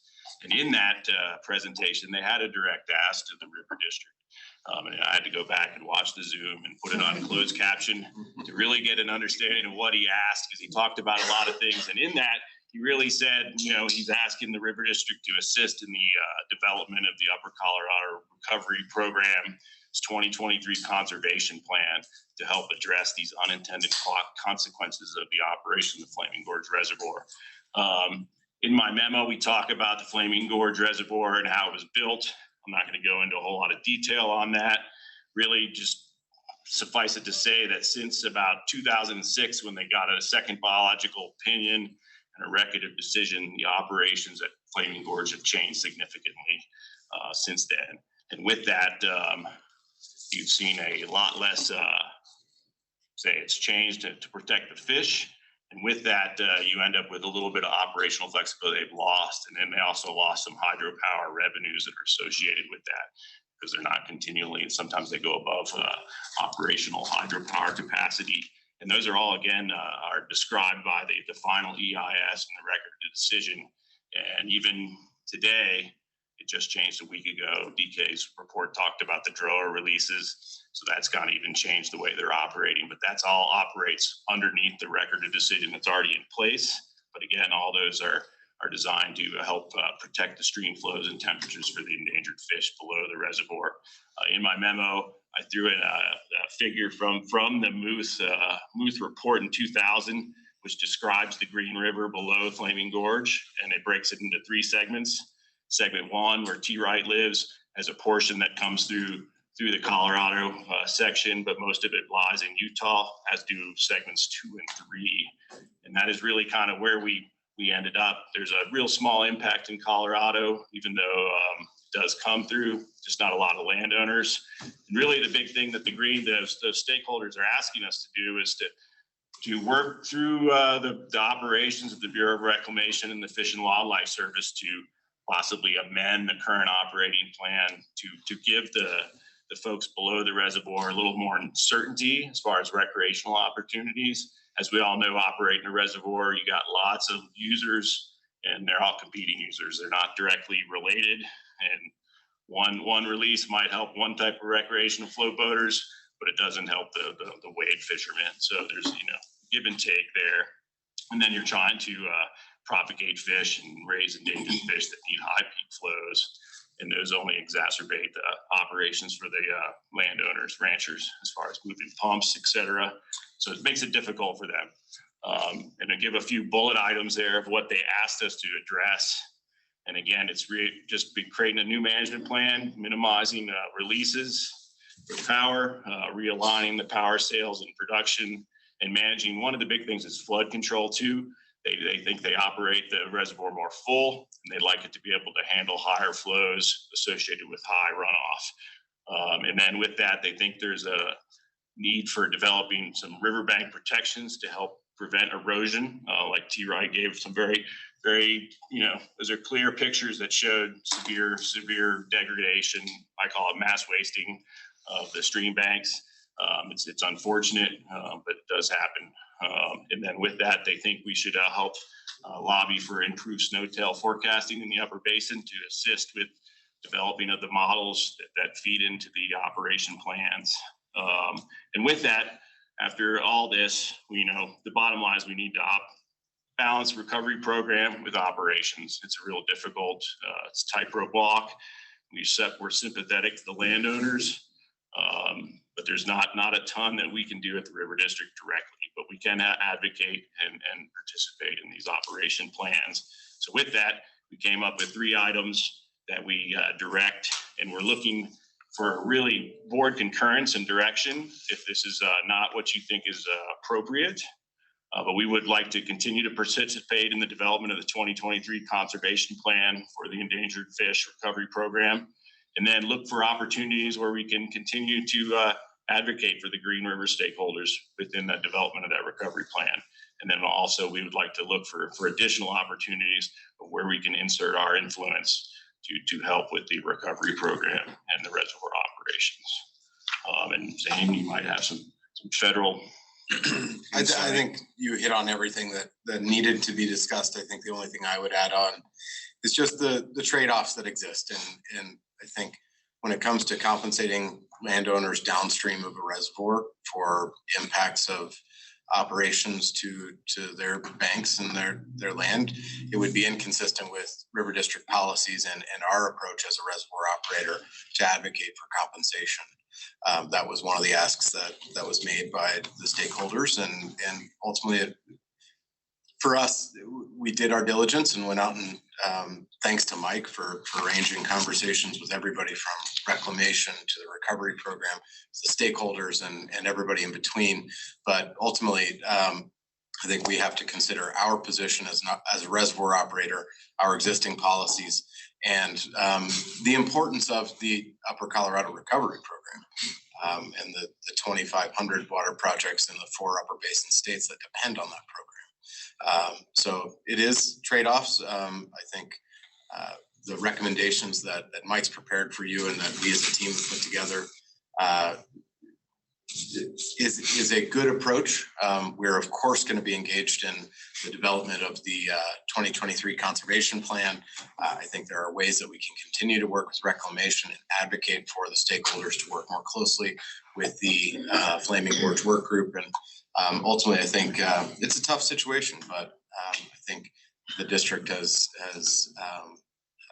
done what we can and will certainly do what we can in the future to look for opportunities to advocate for T-Right and some of those stakeholders as well. And as a reservoir operator, I would just add, I think we can say, emphatically that as a reservoir operator, we have these issues below both of our own reservoirs, and we've probably maybe even exacerbated some of this erosion on our own facilities at Wolford Mountain. We've had to repair some of our mitigation sites and stuff, but it's hard to say really is it the high flows? Streams like to move and erode. It is way of the west in the natural, riparian system. It's not static. And so it's really hard to harden something to prevent erosion at some point, because the rivers do move over time and they move back and forth. But it is difficult to deal with. But we did not follow up with T-Right since I drafted this memo. Probably owe him a phone call back just to talk with him. Wanted to present our recommendations to you as the board before conducting additional outreach to the stakeholders. Thank you very much. Yeah, it's a question. Are there any competing groups of stakeholders? I mean, is this work that you're doing what everybody on the Green River wants, or are there other options there? I would say they're definitely competing. You have a little bit of difference. The fishermen encompass two types. You have the guys that like to wade and fish versus the floaters. So they like slightly different flows. And then you have the just strict boaters that like the boating flows there. And then you have the ranchers and their competition. They're saying when they fluctuate the flows, it's hard for them to adjust their pumps. So that's 2 primary users that are impacted in a different way. And therein lies the importance of the Flaming Gorge work group, which serves as the principal forum for reclamation, recovery, and all stakeholders to come together, have conversations about operations of Flaming Gorge, make suggestions to the Bureau about ways that the operations could be changed or amended to accommodate certain needs. And ultimately that process is an important one that we want to see continue. Dr. Vanden Brink, it looked like you had your. Thank you.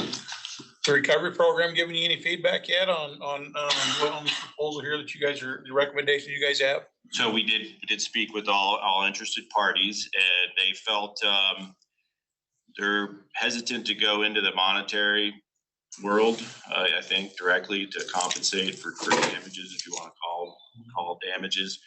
But they do think there's a process in place that they could help address that, and that's where we could assist in that funding advocacy for them in the federal level, I think. But yes, they think there's a program there that would work. Director Gray. Well, I just, first of all, say that stakeholder work group, competing interest, they're working together really good. And they recognize they have some differing goals, but they understand each one has goals and that they need to give and take. So I've sat in on a couple of those, and I think they're doing a good job. And then I'd like to say, I think the ask of that we had at the last, next to last meeting when they were here, wasn't really to get compensation for damages. It was to get compensation from landowners, particularly down in Utah. This doesn't happen in that short stretch in Colorado, where the landowners have opportunity to provide spawning grounds for those endangered fish through some operations that they can do.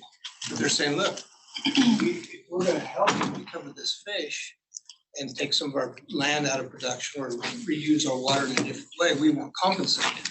So I think, you know, I agree with your 3 points are fine where the river district's engagement can be.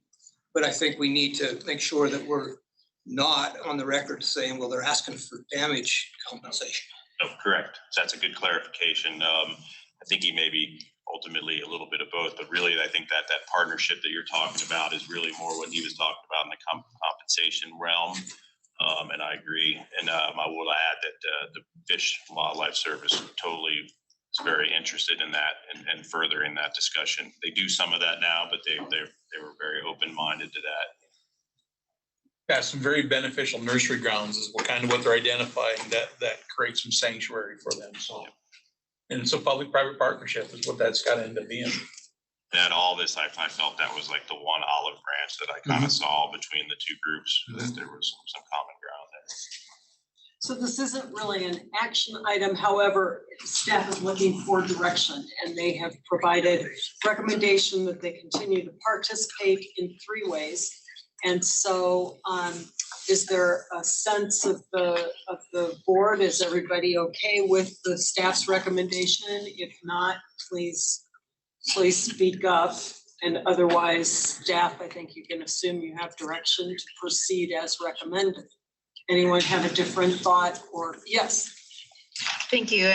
I'm actually not all that okay with this approach, but I'm probably in the minority point of view, but you asked for Yeah, no, absolutely.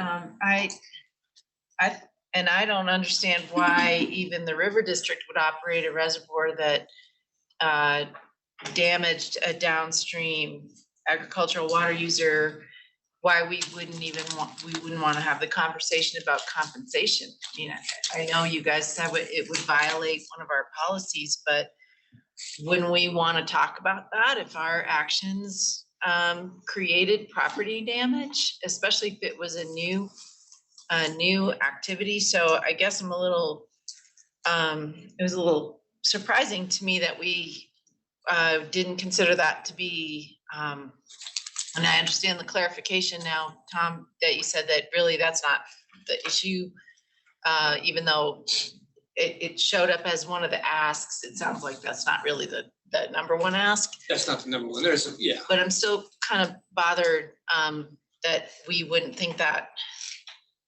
Why wouldn't we talk about trying to help somebody if we damaged them? So, Director. And I know we're not damaging them on this situation, but it's just some of the conversation here kind of surprised me. I don't think we have a specific policy against compensating anybody in any circumstance that I'm aware of. Okay. That said, I don't think there's any direct or significant evidence that I'm aware of, at least, that River District dam operations have directly adversely impacted downstream water users. There have been situations where, as Mike's indicated, where our own irrigation pipeline got blown out or was damaged by either spring floods or our operations or something to that effect. Personally, I've never seen a request from a landowner downstream of any of the River District reservoir operations that has indicated any complaint or damage about impacts, economic impacts to their property. People often say, hey, can you up the flows? I can't reach my head gate, or the fish are flopping around, or can you lower the flows because I'm getting washed out? But in terms of the specific property damage, I'm not aware of it. Can't say that it hasn't happened, but I'm not aware. Director Gray and then Director Vanden. I think we're probably gonna say the same thing. Probably are, but maybe not. So for 20 years, I've been involved in conversations with landowners below Elkhead. And the River District was quite unresponsive early on, because when you have a reservoir that stores water and then releases clear water, it cuts. It does, and that's settled science. But once you start down the road of, well, we're going to take care of you, it never ends. And so right now, in that same stretch of river, the River District has been supportive.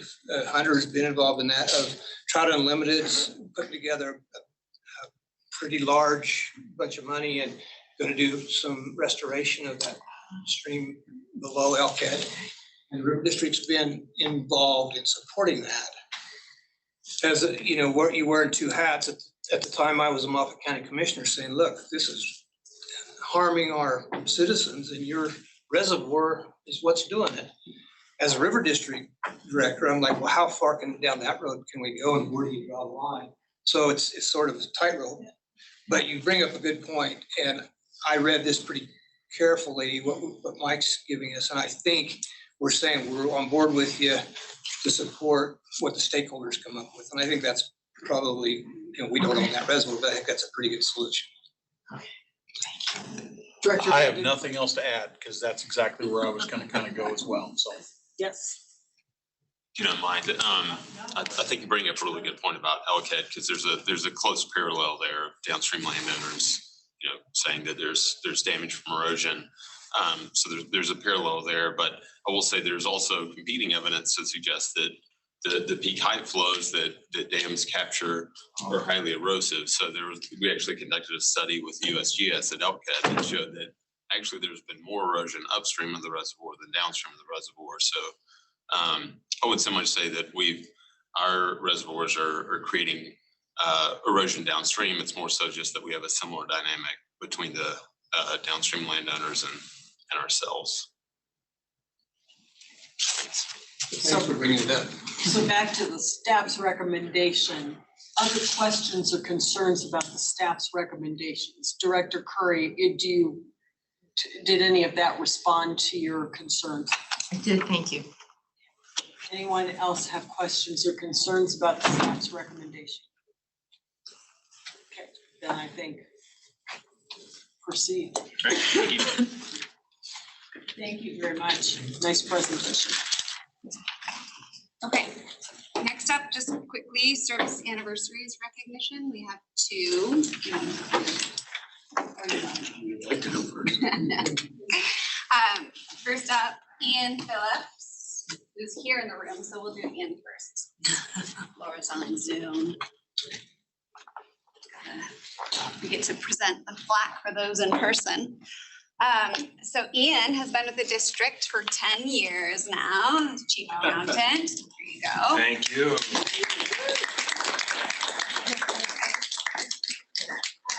Ian, he runs a tight ship in our accounting department and is very instrumental in a lot of the financial projects and things that we're working on. He was great with assisting in passing 7A last year. Is critical to the RCPP success. As I was saying, there's a lot of financial tracking that goes into an $8 million project, and he's got his work cut out for him with the CFP and managing those $4 million. And so we just really appreciate everything that you do, Ian, and it's your pleasure to work with. And he's also working through the Water Leaders program this year. So we're really excited to see the next 10, 20 years. Yes, thank you. It's pretty interesting thinking back to 2011 when I started and how epic the runoff was that year. How I've gotten a house, a wife, and 2 kids. So I'm really excited to see what the next 10 years will bring me here at the River District. So thanks a lot. It's a pleasure working with all of you. Thank you, Ian. Ian, can I borrow that? You want to borrow this? Of course. Hand Want me it. to write it in the minute? Yes. Loan those tracks. It's only recorded about we're Laura Nichols here. Where's Laura? Can she, yes, let's see.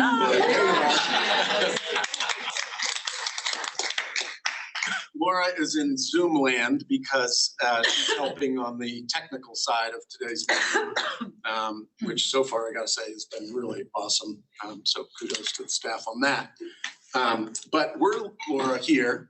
Audrey may have brought a plaque for her as well. She did.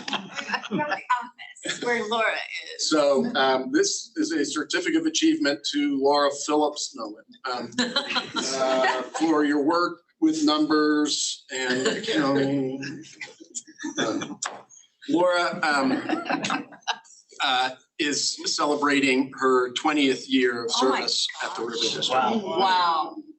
It's really quite an accomplishment. You should be proud, Laura, of your hard work and service to the River District. I know I'm proud to work with you. I know Jason is as well, and if Jason wants to chime in, he certainly can. Not only are you a great asset to Jason and I, we rely on you tremendously, obviously, but you're also a true friend of ours and of the River District. One of the things I like to think about Laura, well, I know this about Laura, is you often hear with, really outstanding employees that, boy, that person, they're always willing to help out. They always are willing to do this and that. And, Laura is all of that, but it's actually more than the willing part. Laura wants to help out. And it's evident in her day-to-day tasks and her approach to work at the River District. So congratulations, Laura. Really appreciate it and look forward to working with you more. Thank you, Peter. So I'd like to just say, and I'm not saying this because I'm trying to circumvent not getting my pink slip, but Peter, you are truly a supervisor that's worthy of praise because most importantly, you and Jason have taught me how to be a good person. And I really appreciate that. Working under you has been a pleasure. Working for the River District, I wholeheartedly treasure everything here at the River District. And I'm really honored to join the River District's Long Timers Club. And I look forward to the next 10 years and hopefully I'll get those pearls that you get on your 30th anniversary. So thank you so much. Wow, we'll look forward to seeing you this evening in person. Thank you, Marty.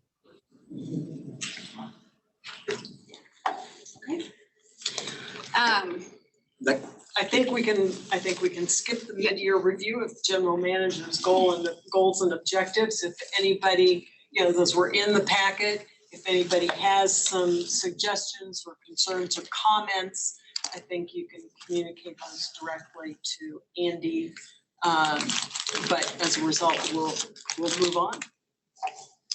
Right, and the next item I believe on the agenda is the governor's June 30th drought emergency declaration. I'm going to ask Amy Moyer, who's been pretty involved in that in this capacity at the River District, but also I know from former job at the Department of Natural Resources, probably some previous drought emergency declarations.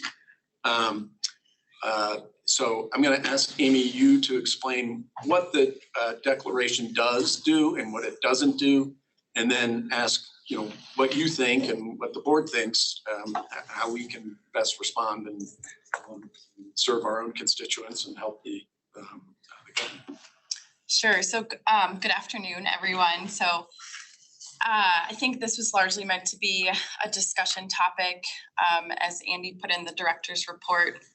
So on June 30th, Governor Polis issued a proclamation which formally recognized that 21 Western counties, so 14 of our 15 counties within the River District, all except Saguache County, are experiencing severe, extreme, or exceptional drought. So D2, D3, or D4, as indicated by the drought monitor. And as such, he's activated the most extreme section of the state's drought mitigation and response plan. And so we included just a discussion of what that formal proclamation does. And what it does is really continue some high-level coordination that has been ongoing for the last 18 months or so, that creates some various communication platforms and pathways. So it activates a Colorado Drought Task Force. It's meant to be a cabinet level working group at the state, and 2 sector specific task forces. So an agricultural impact task force that's been activated since June of 2020. It's chaired by Colorado Ag Commissioner Kate Greenberg, and then also a municipal water task force that's been activated since November of 2020. It's co-chaired by the Department of Local Affairs and the Colorado Water Conservation Board.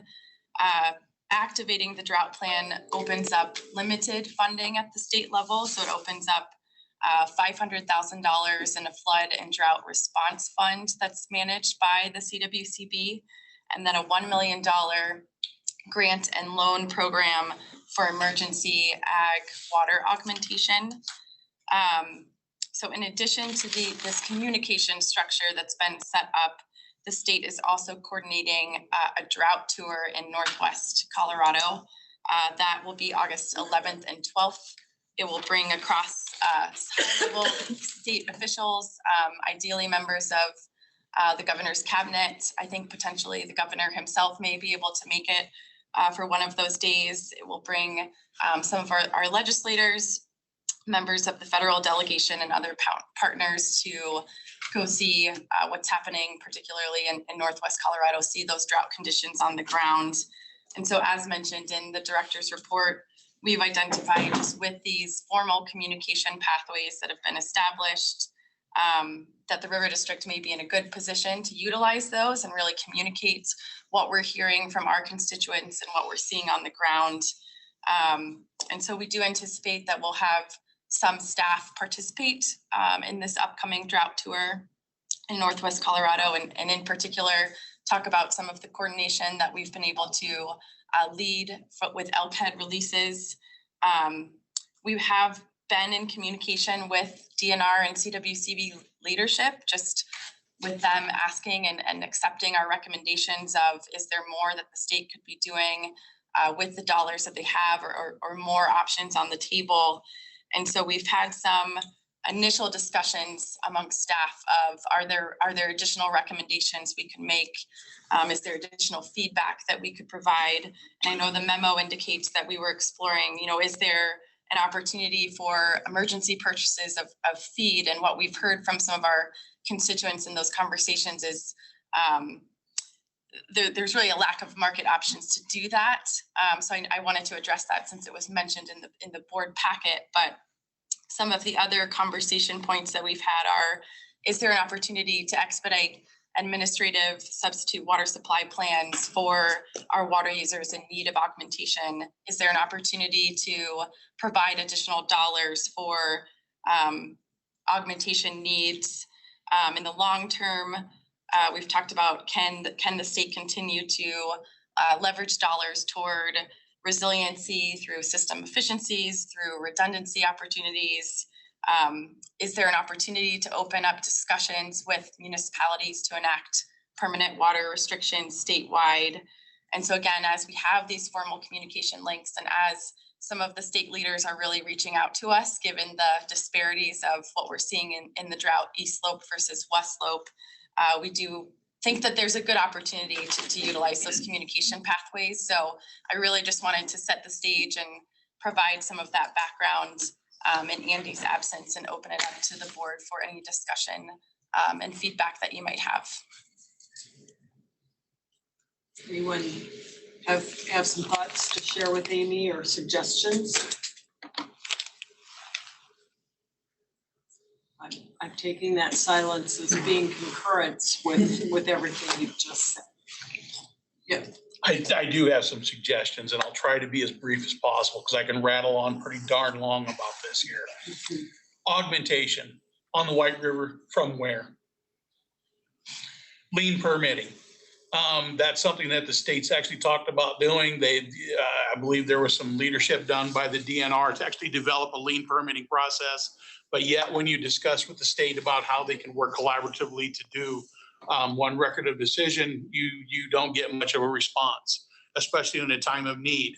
Is there a true vision for the state to go forward and move projects forward for resiliency? That's something that I'm not getting a clear message on, yes or no. There's some disparity out there, whether what their true intentions are. Are they really being sincere about it? You know, you've got ranchers selling off half their herds. That was on the Yampa Basin as of 2 weeks ago. That's hurtful. I visited with Kathleen here a little bit about what it takes to get that herd back, but those are reality, you know. And I know they're focusing on the Yampa River, but you have a White River as well that's got some great issues. You have storage. I think it's great that you're going to demonstrate the flexibility of storage there, but you also have areas that don't have storage, so you're going to even see even browner, one cutting versus maybe 1.5 or 2 or whatever the case may be. You also got areas to where they're trying to do irrigation, but yet as of the first part of June, they can't do irrigation because there's not enough water to pump out of the river. Pump versus direct diversion, that's 2 different concepts. It takes 2 different methods in order to get that water lifted out of there. So, and I go back to that lean permitting piece a little bit, just because I'm getting some confusion from the state on where they want to go with that process. I'm not getting a clear answer. What's lean permitting? Lean permitting is to where they were going to be doing a vision to where the state was going to be working as a cooperating agency to expedite state permitting processes. Okay, whether it's one record of decision or whatever, it eliminates duplicative processes, and that can take a long period of time to actually work through when you need to get a federal or a state permit. So those are just a couple that I kind of caught off the top of my head. I have a host more. I know I would like to be participating in that as well. The following 2 weeks later, there's another drought tour happening on the White River as well. Coincidence? I don't know, but it's happening. And I know it's a 2-day tour where they're showcasing some of the impacts and how the White River hydrology works, because the White River is based upon groundwater. That's how we function. So it's a little bit different. So I would be more than happy to visit with you after this. Maybe Zane and I visited earlier. I'd be happy to participate and help you out in any way, capacity that I can. So That sounds great. Thank you very much. Any other? Doug's waving. Yeah. Yeah, so thank you, Amy. I appreciate the update on that. This is Doug Munger. So I just want to make sure that we can be involved in that educational opportunity. I mean, so, you know, you never waste a good catastrophe. And so people understand what the heck's really going on out here. And Alden hit it right, Director Vandenbrink hit it right on the head. I mean, we're hauling water to 150 pairs. We're hauling water to probably 4,000 gallons of water a day. So, and again, we got good grass, but we just don't have any water. So, you know, I don't know. And then the magnitude and the long-term situation of this. And I think Director Curry mentioned that when talking to Director Vandenbrink as well. I mean, this will have some long-term effects on a lot of what we all do. So anyhow, we'd like to be available to be able to participate in that educationally as well.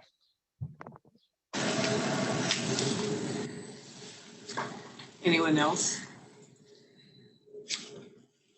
Thank you very much. Yep, thank you.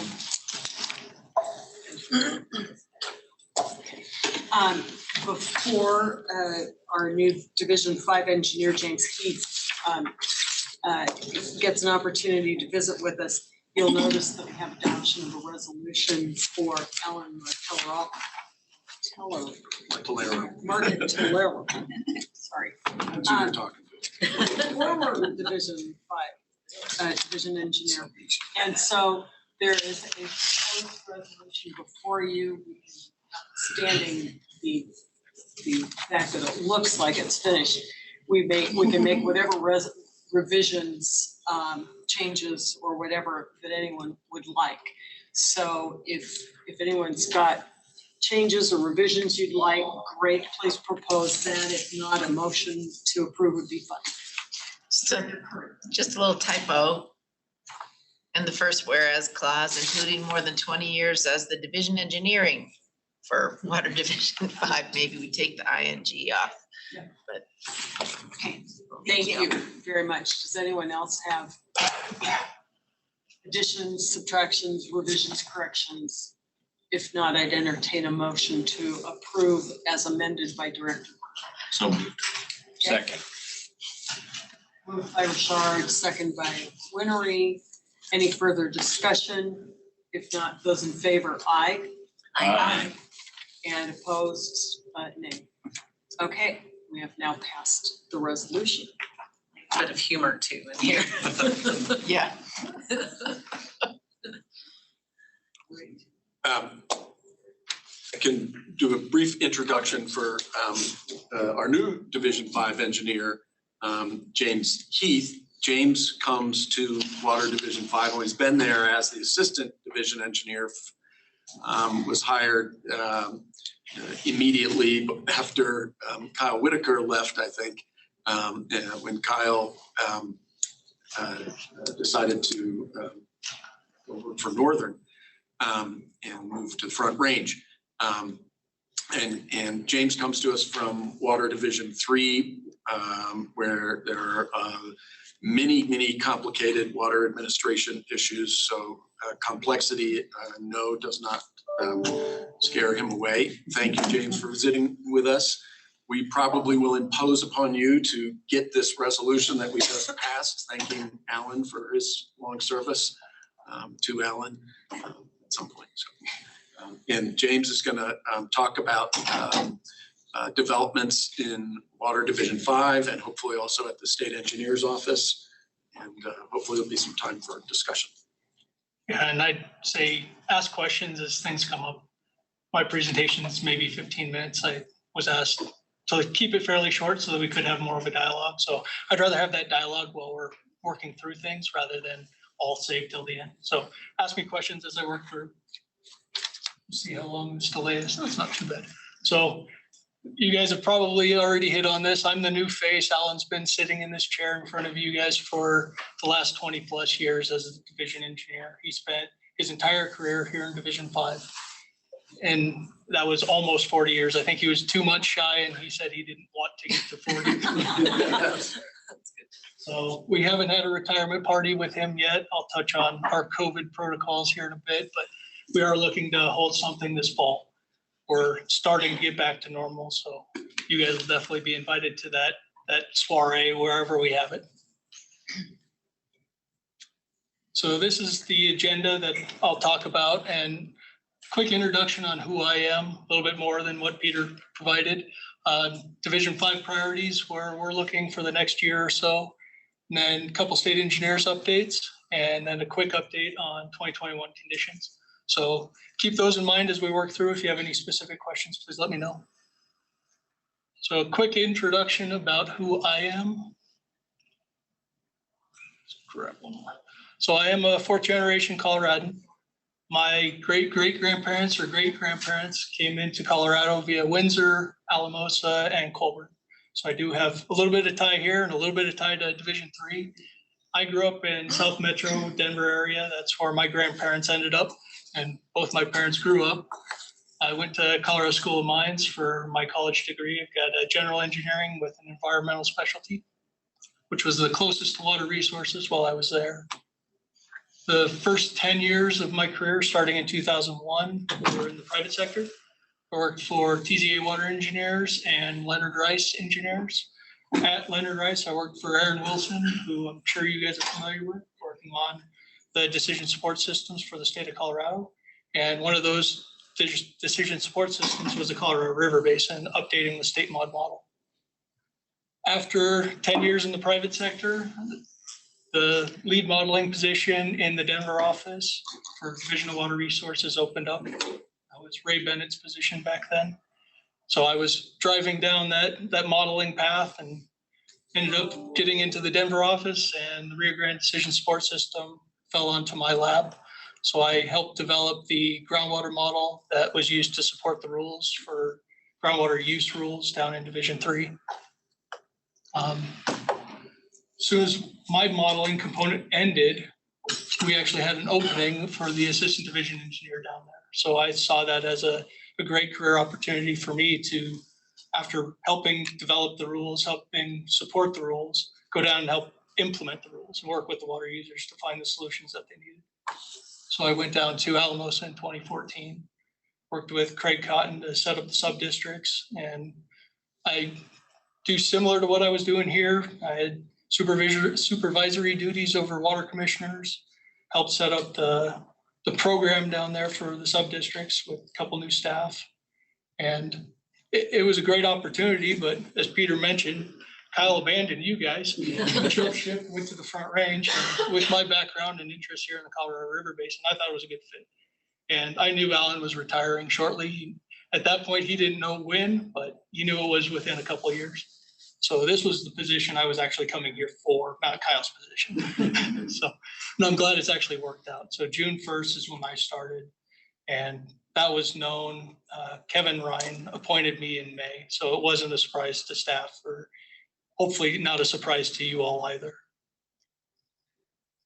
And then here in Division 5, what I've been doing is primarily the development of all of our water commissioners. So they all report to me indirectly, but working with them, making sure that all of our water rights are administered appropriately, all the reservoir operations are done accordingly. And the last couple of years, because of vacancies, I've been doing all the daily river administration. So Peter and others on the River District get several emails from me, likely daily. And James? Yes. Have you replaced yourself yet? Unfortunately, no. I've got 4 jobs right now. Okay. Fortunately, Denver's helping me with one of those, but yeah, we're slowly getting back up to speed. We've got 6 vacancies right now. We've only got 26 or 27 in our shop total. We finished interviews yesterday for one of our water commissioner positions, and one of our water commissioner positions went onto the state's website for its announcement today. Those will be our last 2 field positions to fill. And that kind of gets into where I'm going next. So thanks for the good question. So backfilling the positions is one of my top priorities for this year. First is getting our field staff set up. We were able to this past year get enough backfill to where we've got full coverage in our basin. We're just covering with some of our lead water commissioners. They're having to do a lot more field work than historically they've had to do. But we're now filling those last couple positions. Unfortunately, we're out of water now, but it'll be good to give them a few months on boots on the ground experience and get some guidance of where everything's at.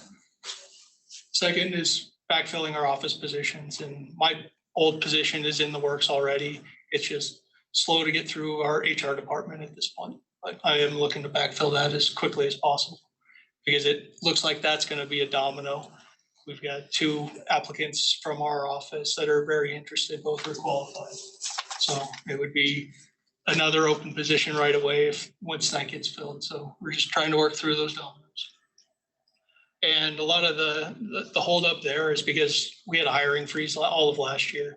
We didn't know what our budget was going to look like. So our budget was curtailed quite a bit. And then we held up any hiring so that we didn't have to lay people off if things didn't recover like they did. Continuing on the post-COVID return to office, I was actually hoping mid-May, beginning of June to be back up and running by this time. First week of July is what I was looking for. We were starting to see better results from less infection and more opening to meetings and other things like that. But the Department of Natural Resources and our state engineer's office have given us a little bit different direction. Everybody's been working from home and it's worked well, and our staff likes that remote work capabilities. I think the state's also seeing the ability to save quite a bit of cost by downsizing office space. So that's our first step, is to maximize our remote work. So I would like to get you guys' feedback. I have not heard a lot of feedback negative feedback about our Division 5 office being closed. Our Division 3 office and our Division 4, so Rio Grande Basin and Gunnison Basin, have a lot more walk-ins. We get a handful of walk-ins a week. Most of ours are email and phone communications. So if you guys are seeing something different through your constituents, please let me know, and we'll start gearing back up a little bit quicker. But at this point, from what I've heard so far, it's worked well. But we will be back open. It'll likely be Monday through Friday, 8 to 5, like normal, but we may curtail some of the hours to walk-ins and set it up to be appointment only. And that would allow us to better manage our staff that we have to have in the office to cover things such as well permits or answering specific questions. And then, so hopefully we'll be back open in a couple months is what I'm hoping. 2020 abandonment, it's also another big topic that's on everybody's mind. A lot of people procrastinated, waited right up to July 1st, 2021 to send in their objections. So I've got 30 objections I've processed, but I haven't yet reviewed. We'll need to get a few additional field inspections to review all that information that was provided as part of those objections. End of the year, calendar year, we'll be submitting our final division engineers abandonment list to the water court. At that point, water users have 6 months. They'll have until the end of June to submit their protest to that objection, and then they work through the water court process at that point. So good thing about the abandonment process is water users get 2 bites at the apple, which is probably a good thing from a legislative standpoint. It protects you guys' assets and your property. Questions on, that's all I've got, because right now that's quite a bit to focus on with being short-staffed. So I haven't looked out 5-10 years yet to figure out where our direction's going. But when I do, I'll definitely update you guys. Thank you so much for being here today. We did talk earlier, and we're hoping that you might be able to give us a little bit of insight as to upcoming rulemaking regarding measurement in Division 5. Thank you. You guys are good. I like these good leading questions. So you probably saw the article by Heather Sackett in Aspen Journalism. I think it was in one of the Steamboat papers. So that was July 17th, so Saturday when that came out. It kind of highlights some of where we're looking to go. And one of the key items that's been in there that Mike Sullivan and Kevin Ryan repeat on a regular basis is you can't administer what you can't measure. So this is really the first step in working towards compact rules and compact compliance. So this, for our basin, isn't going to be a huge challenge. Most of our structures have measuring devices and good head gates. Some of the real small or real junior water rights don't, but most of our major administrated structures were 90 to 95% of the way there already. So the first step is Kevin and Mike reaching out to people like Peter and Andy and start collaborating with the conservation districts and conservancy districts and other major entities in the different coastal basins to ensure that we have the right people at the table when we start up the second piece, which is the stakeholder meetings. So that's where we're starting to work down the road over the next couple months. Any other questions on that? I think there will be several. Sure. Director Hawes. Just a quick question on the practicality of new devices. So I'm in Summit, I have water rights, and I'm just curious, like those, some of them are really, they're wonky, they're turned, and just when I'm hiking around, I see it too. And I'm just wondering, is there going to be like a grants program or something that might help with getting people up to snuff with new devices? That I don't know. I think there's grant programs that are being contemplated through some of the conservancy districts in the Yampa. That's what I saw in the Yampa. So I was curious, is that going to be something in Division 5? I have not heard anything yet, but it's not out of the question, and it'd probably be a good idea for those that don't have the financial backing to get those. Those might come out of the conservancy districts or Colorado Water Conservation Board, CWCB, rather than Division of Water Resources, or the poor general funded. We can barely afford our staff, so we won't be Want you to funding have any your of that. staff, so, okay. We appreciate that. But the River District might have ideas and thoughts on how to pool funds and get other resources available. Director Al. So in divisions that do have pretty good measurement already, are you anticipating there's going to be a lot of change? Is the state engineer dissatisfied with the measurement that's currently going on? What are we looking at if there already is measurement? I would hope, I don't have any good direction, but I would hope that it's just documenting the status quo and just ensuring that we're continuing to do what we've historically done. We've got several different measuring type devices that we're very comfortable with. And as long as we can get an accurate measurement from something, I would hope that the rules allow for those types of devices. I think it's just hopefully clarify what's already in statute, what's already in practice, and especially here in Division 5. I think you kind of briefly uttered words that were pertinent to discussion that we'd had earlier, and that is rules for compact call. And I think you uttered the words that these rules, the metering rules, were possibly a precursor to compact. Can you comment a little bit or provide any other insights on that, or timing? Or timing, I don't know, but that's where you can't administer what you can't measure. If we don't understand what's actually going down ditches and canals and through pumps and pipelines, how do we go and administer it when we have a compact call? And this is the first step to collect all the data that we would need to then go that next step. Based on all of State Engineer Kevin Ryan's prior presentations that I've witnessed, he doesn't anticipate anything in the near future. We're looking 5+ years out before we have the potential of a compact call. So I think based on all the comments he's received, this is just starting the work towards that direction. This would be the first step. thank you. I think that's helpful. Who else has a question for Mr. Heath? Is there any specific division that doesn't have up to par with measuring devices? And where'd you get that bottle of water from? This is an old Gatorade bottle that I filled. I just thought I'd ask. Which division did that come out of?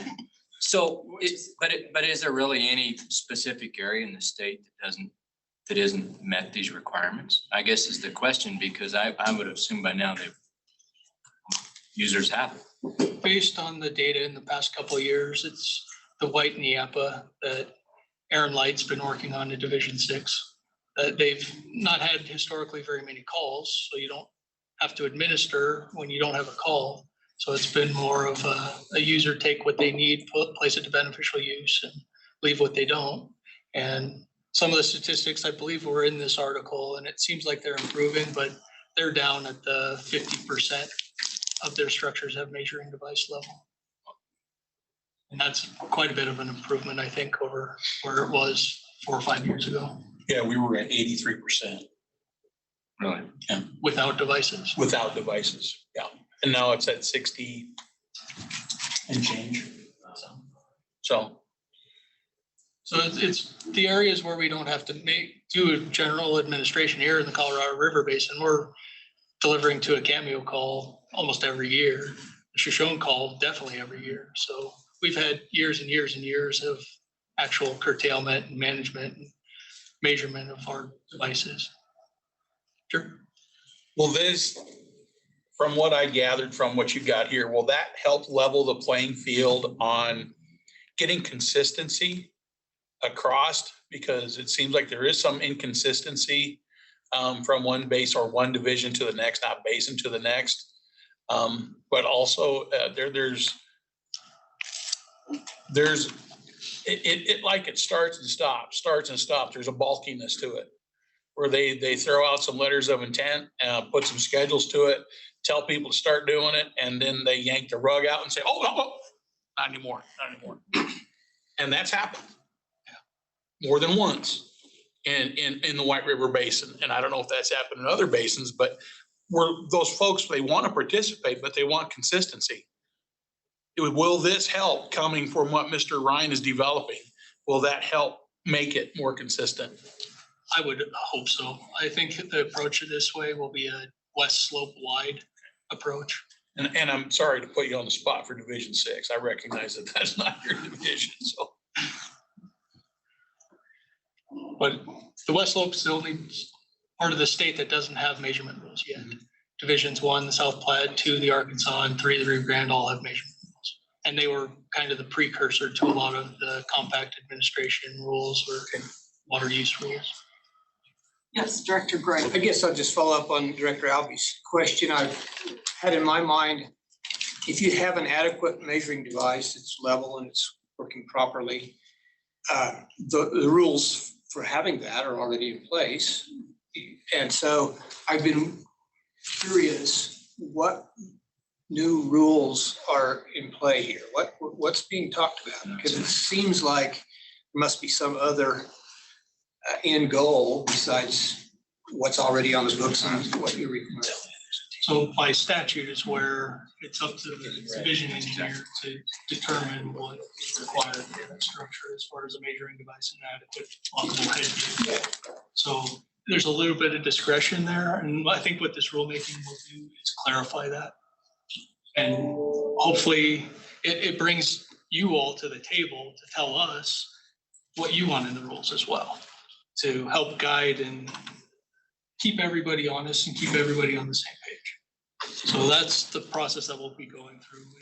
Rulemaking processes, if Kevin follows how Dick Wolf did when he was state engineer, it's very collaborative with the water users and the constituency that utilize the devices. So it's going to be a process and a lot of feedback, a lot of drafts. And we'll hopefully get your feedback and what you think. If you just want us to straight put in what's in statute, well, that's good feedback. That helps us understand what you want in the rules. If you want something with more leeway or less leeway, and we would also hear that and develop the rules accordingly. I think what I'm concerned about is this the first step in requiring instant monitoring?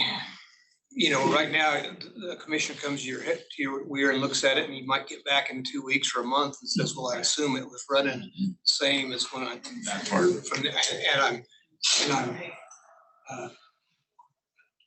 just asking with a question mark, big one, of is this the precursor to more requirements? I'm trying to think if any of the rules that are in place require continuous recorders. And I don't believe that any of them do, because that is a fairly onerous cost. It's, if you throw it on our satellite system, it's gonna cost you 10 grand. Yeah, it's a big deal. And those, we've primarily looked at larger canals, things that really give us the information to drive our administration.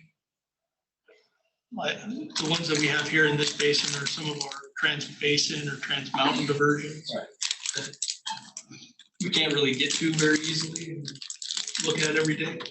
But having that satellite that we can pull up on the computer, continuous recorder, that definitely helps our administration.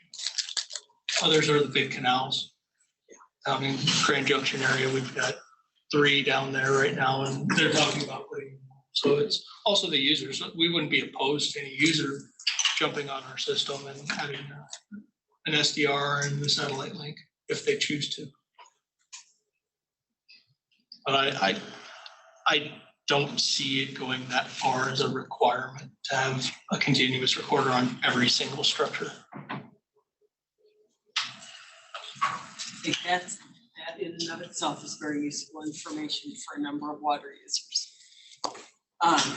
Yes. I had a question in regards to abandonments. Do you have a pretty solid, a long list of what you're looking at for abandonment, or where are we on that? I believe we started around 150 water rights in total in the Colorado River Basin. So it's fairly small amount. I think we've got on the order of 40,000 total water rights in the basin. So, Are these seniors? post-compact, potentially pre-compact, no. Okay, thanks. Any other questions or comments for Mr. Heath? Yes. James, thanks for being here. I'm wondering in this exceptionally dry year, whether you're seeing additional demands or just more of sort of apparent demands and needs for augmentation on the Crystal River Basin. I know last year was also pretty bad. What's happening now? We haven't received a call yet. I think we're still running. I didn't look at that one this morning, but we were running about 90 CFS at the bottom at the fish hatchery. And once we get down to about 10 CFS down there is about when we're going to potentially start seeing calls placed. And it is a process that we've been working with staff here at the River District to find potential solutions, augmentation solutions, whether they be additional storage, change surface water rights up in the Crystal River Basin to help with that augmentation. But there is that potential this year of getting down to that point. I would suspect we do get that flow and have the potential for a call. It'll be up to the users and the Colorado Water Conservation Board, whether they place calls this year. And at that point, we'll follow through like we did in 2018 and ask the subdivisions that don't have augmentation to curtail their outside use and only use their water inside. We're not going to shut their wells completely off because they are trying to find a solution, but we also want to help the senior surface water rights that are placing that call as best we can.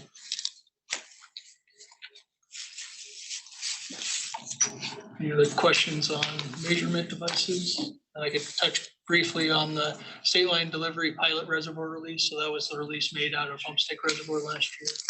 So we're currently awaiting for the final accounting from the Front Range Water Council. We have not yet received that. Once we receive that information, we'll evaluate that compared to the protocol that was put in place for that project. And if they've met their burdens based on that accounting, we'll probably call it done at that point. But if they haven't, we'll follow through and make sure that they meet the burdens per the protocol. Director Monger has a question and we can't see him raising his hand. So Director Monger, go ahead. Sorry, I had to get unmuted. So just real quickly, I feel saddened a little bit that Heather in the Aspen Journalism picked us out, but we are the poster child. And so, especially on the measuring devices. And, I'm an advocate for these measuring devices as well, because as we discussed this morning during our conversations about the compact call, how do we measure what we don't know? And how do we substantiate the things that we don't know? And again, I've been really trying to advocate for our ag people to have some advocacy out here, and then our integrated water management plan, our stream management plan, is trying to assist us ag people. We just got over Butch Cassidy and the Sundance Kid, so, and the Utes and 150 years, and so I don't know, everything's kind of catching up on us here.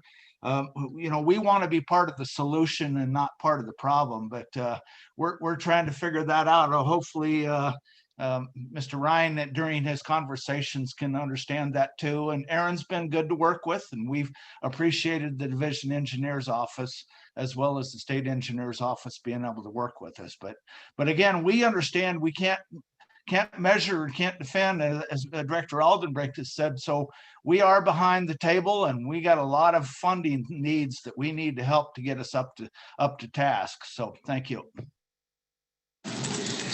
Please come to the table when Kevin reaches out to you all. All right. Yes. Just one thing on the Homestake pilot release, James, and we may or may not have a difference of opinion on that, and we don't need to debate it today, but my general impression is, or my understanding is that Homestake didn't fill this year. It was quite a bit short. They're about 12,000 acre feet. Yeah, and that I guess I would just wonder how we would finalize that analysis if they have not yet filled that hole that was created in 2020. So I'm just gonna kind of leave it like that. Feel free to respond if you want, but we'll be looking at that sort of with that angle, and happy to talk about it more at your convenience. And we're still waiting on the accounting from them to see if they verified and done what they needed to do. And it'll be a consideration and a discussion that we'll have internally.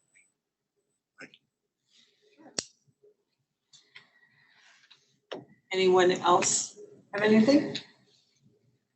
Again, thank you so much for being here today. Yeah, Welcome and welcome aboard as division engineer, and I'm sure many of us look forward to working with you. So you want to flip to the next one? I think it's over, but just want to make sure. Locked up. Oh, 2021 conditions. So I do have a little bit, unless you have to move on, I'd be happy to provide a little bit of information. No, go right ahead. So it sounds like you've got some briefings on these troublesome fire recovery efforts. The River District, Middle Park Water Conservancy District, Grand County, and Northern have been working collaboratively to find a solution for providing property owners that don't have any outside water the ability to use their in-house use only wells to short-term, 1 maybe up to 3 years, if they are to a stream, through a temporary substitute water supply plan.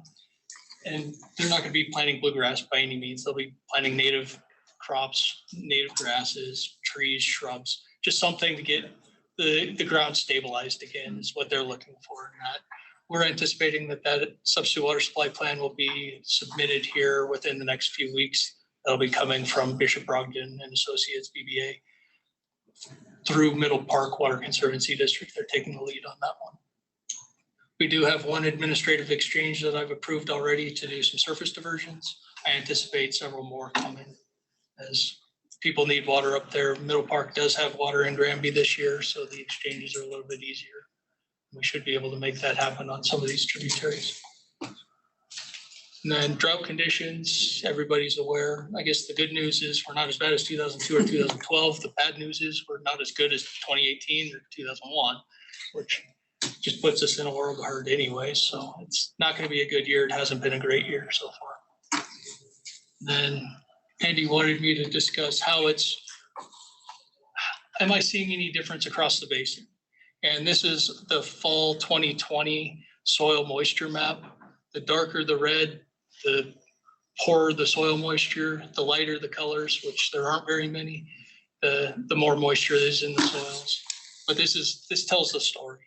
Our monsoonal precip the last couple of years has missed our western part of Division 5 and has provided a little bit more precipitation towards the Continental Divide.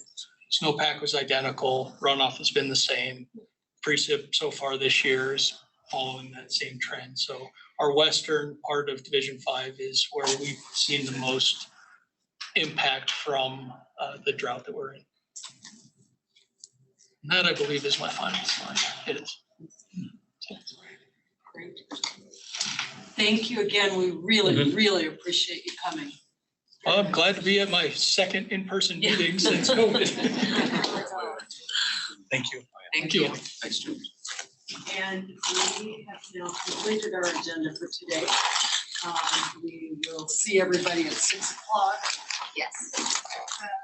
At the So River backyard District of the office. River District office, yes. And just as a reminder, we're anticipating and hoping to have in attendance Bill Trampy, Karin Stiegelmeyer, Dave Merritt to recognize their service as directors to the River District, and Lori DiPaolo and John Courier as staff members. Eric? I think I think Eric will be there. Eric will be there. Yeah, Eric's retired. She is. I wasn't sure whether he was out of town. I think he'll be there. And then also just a couple more logistics. So you guys have hotel reservations at the Hotel Denver, which is right which way we're going down the block. And then we will have breakfast for you tomorrow morning here at 8 a.m. So and the meeting starts at 8:30. So that 8 a.m. is the earliest we can get into this room. And we don't have any committee meetings tomorrow morning. so everybody can sleep. Such as it is. Yes, we can leave things in here this evening if you'd like. And what about parking? Like, do they encourage you to go to the hotel and? An hour. No. I don't even know how to do it because Go like. to the hotel desk and when they give you your Yeah, they'll give you a ticket. card. And then you go where? Where? Park in Charlie's lot in the. Like where I am right now? No. Maybe closer. You know, the parking lot next to the Yeah. that's their parking now. Oh. So it's right across from the brewery, across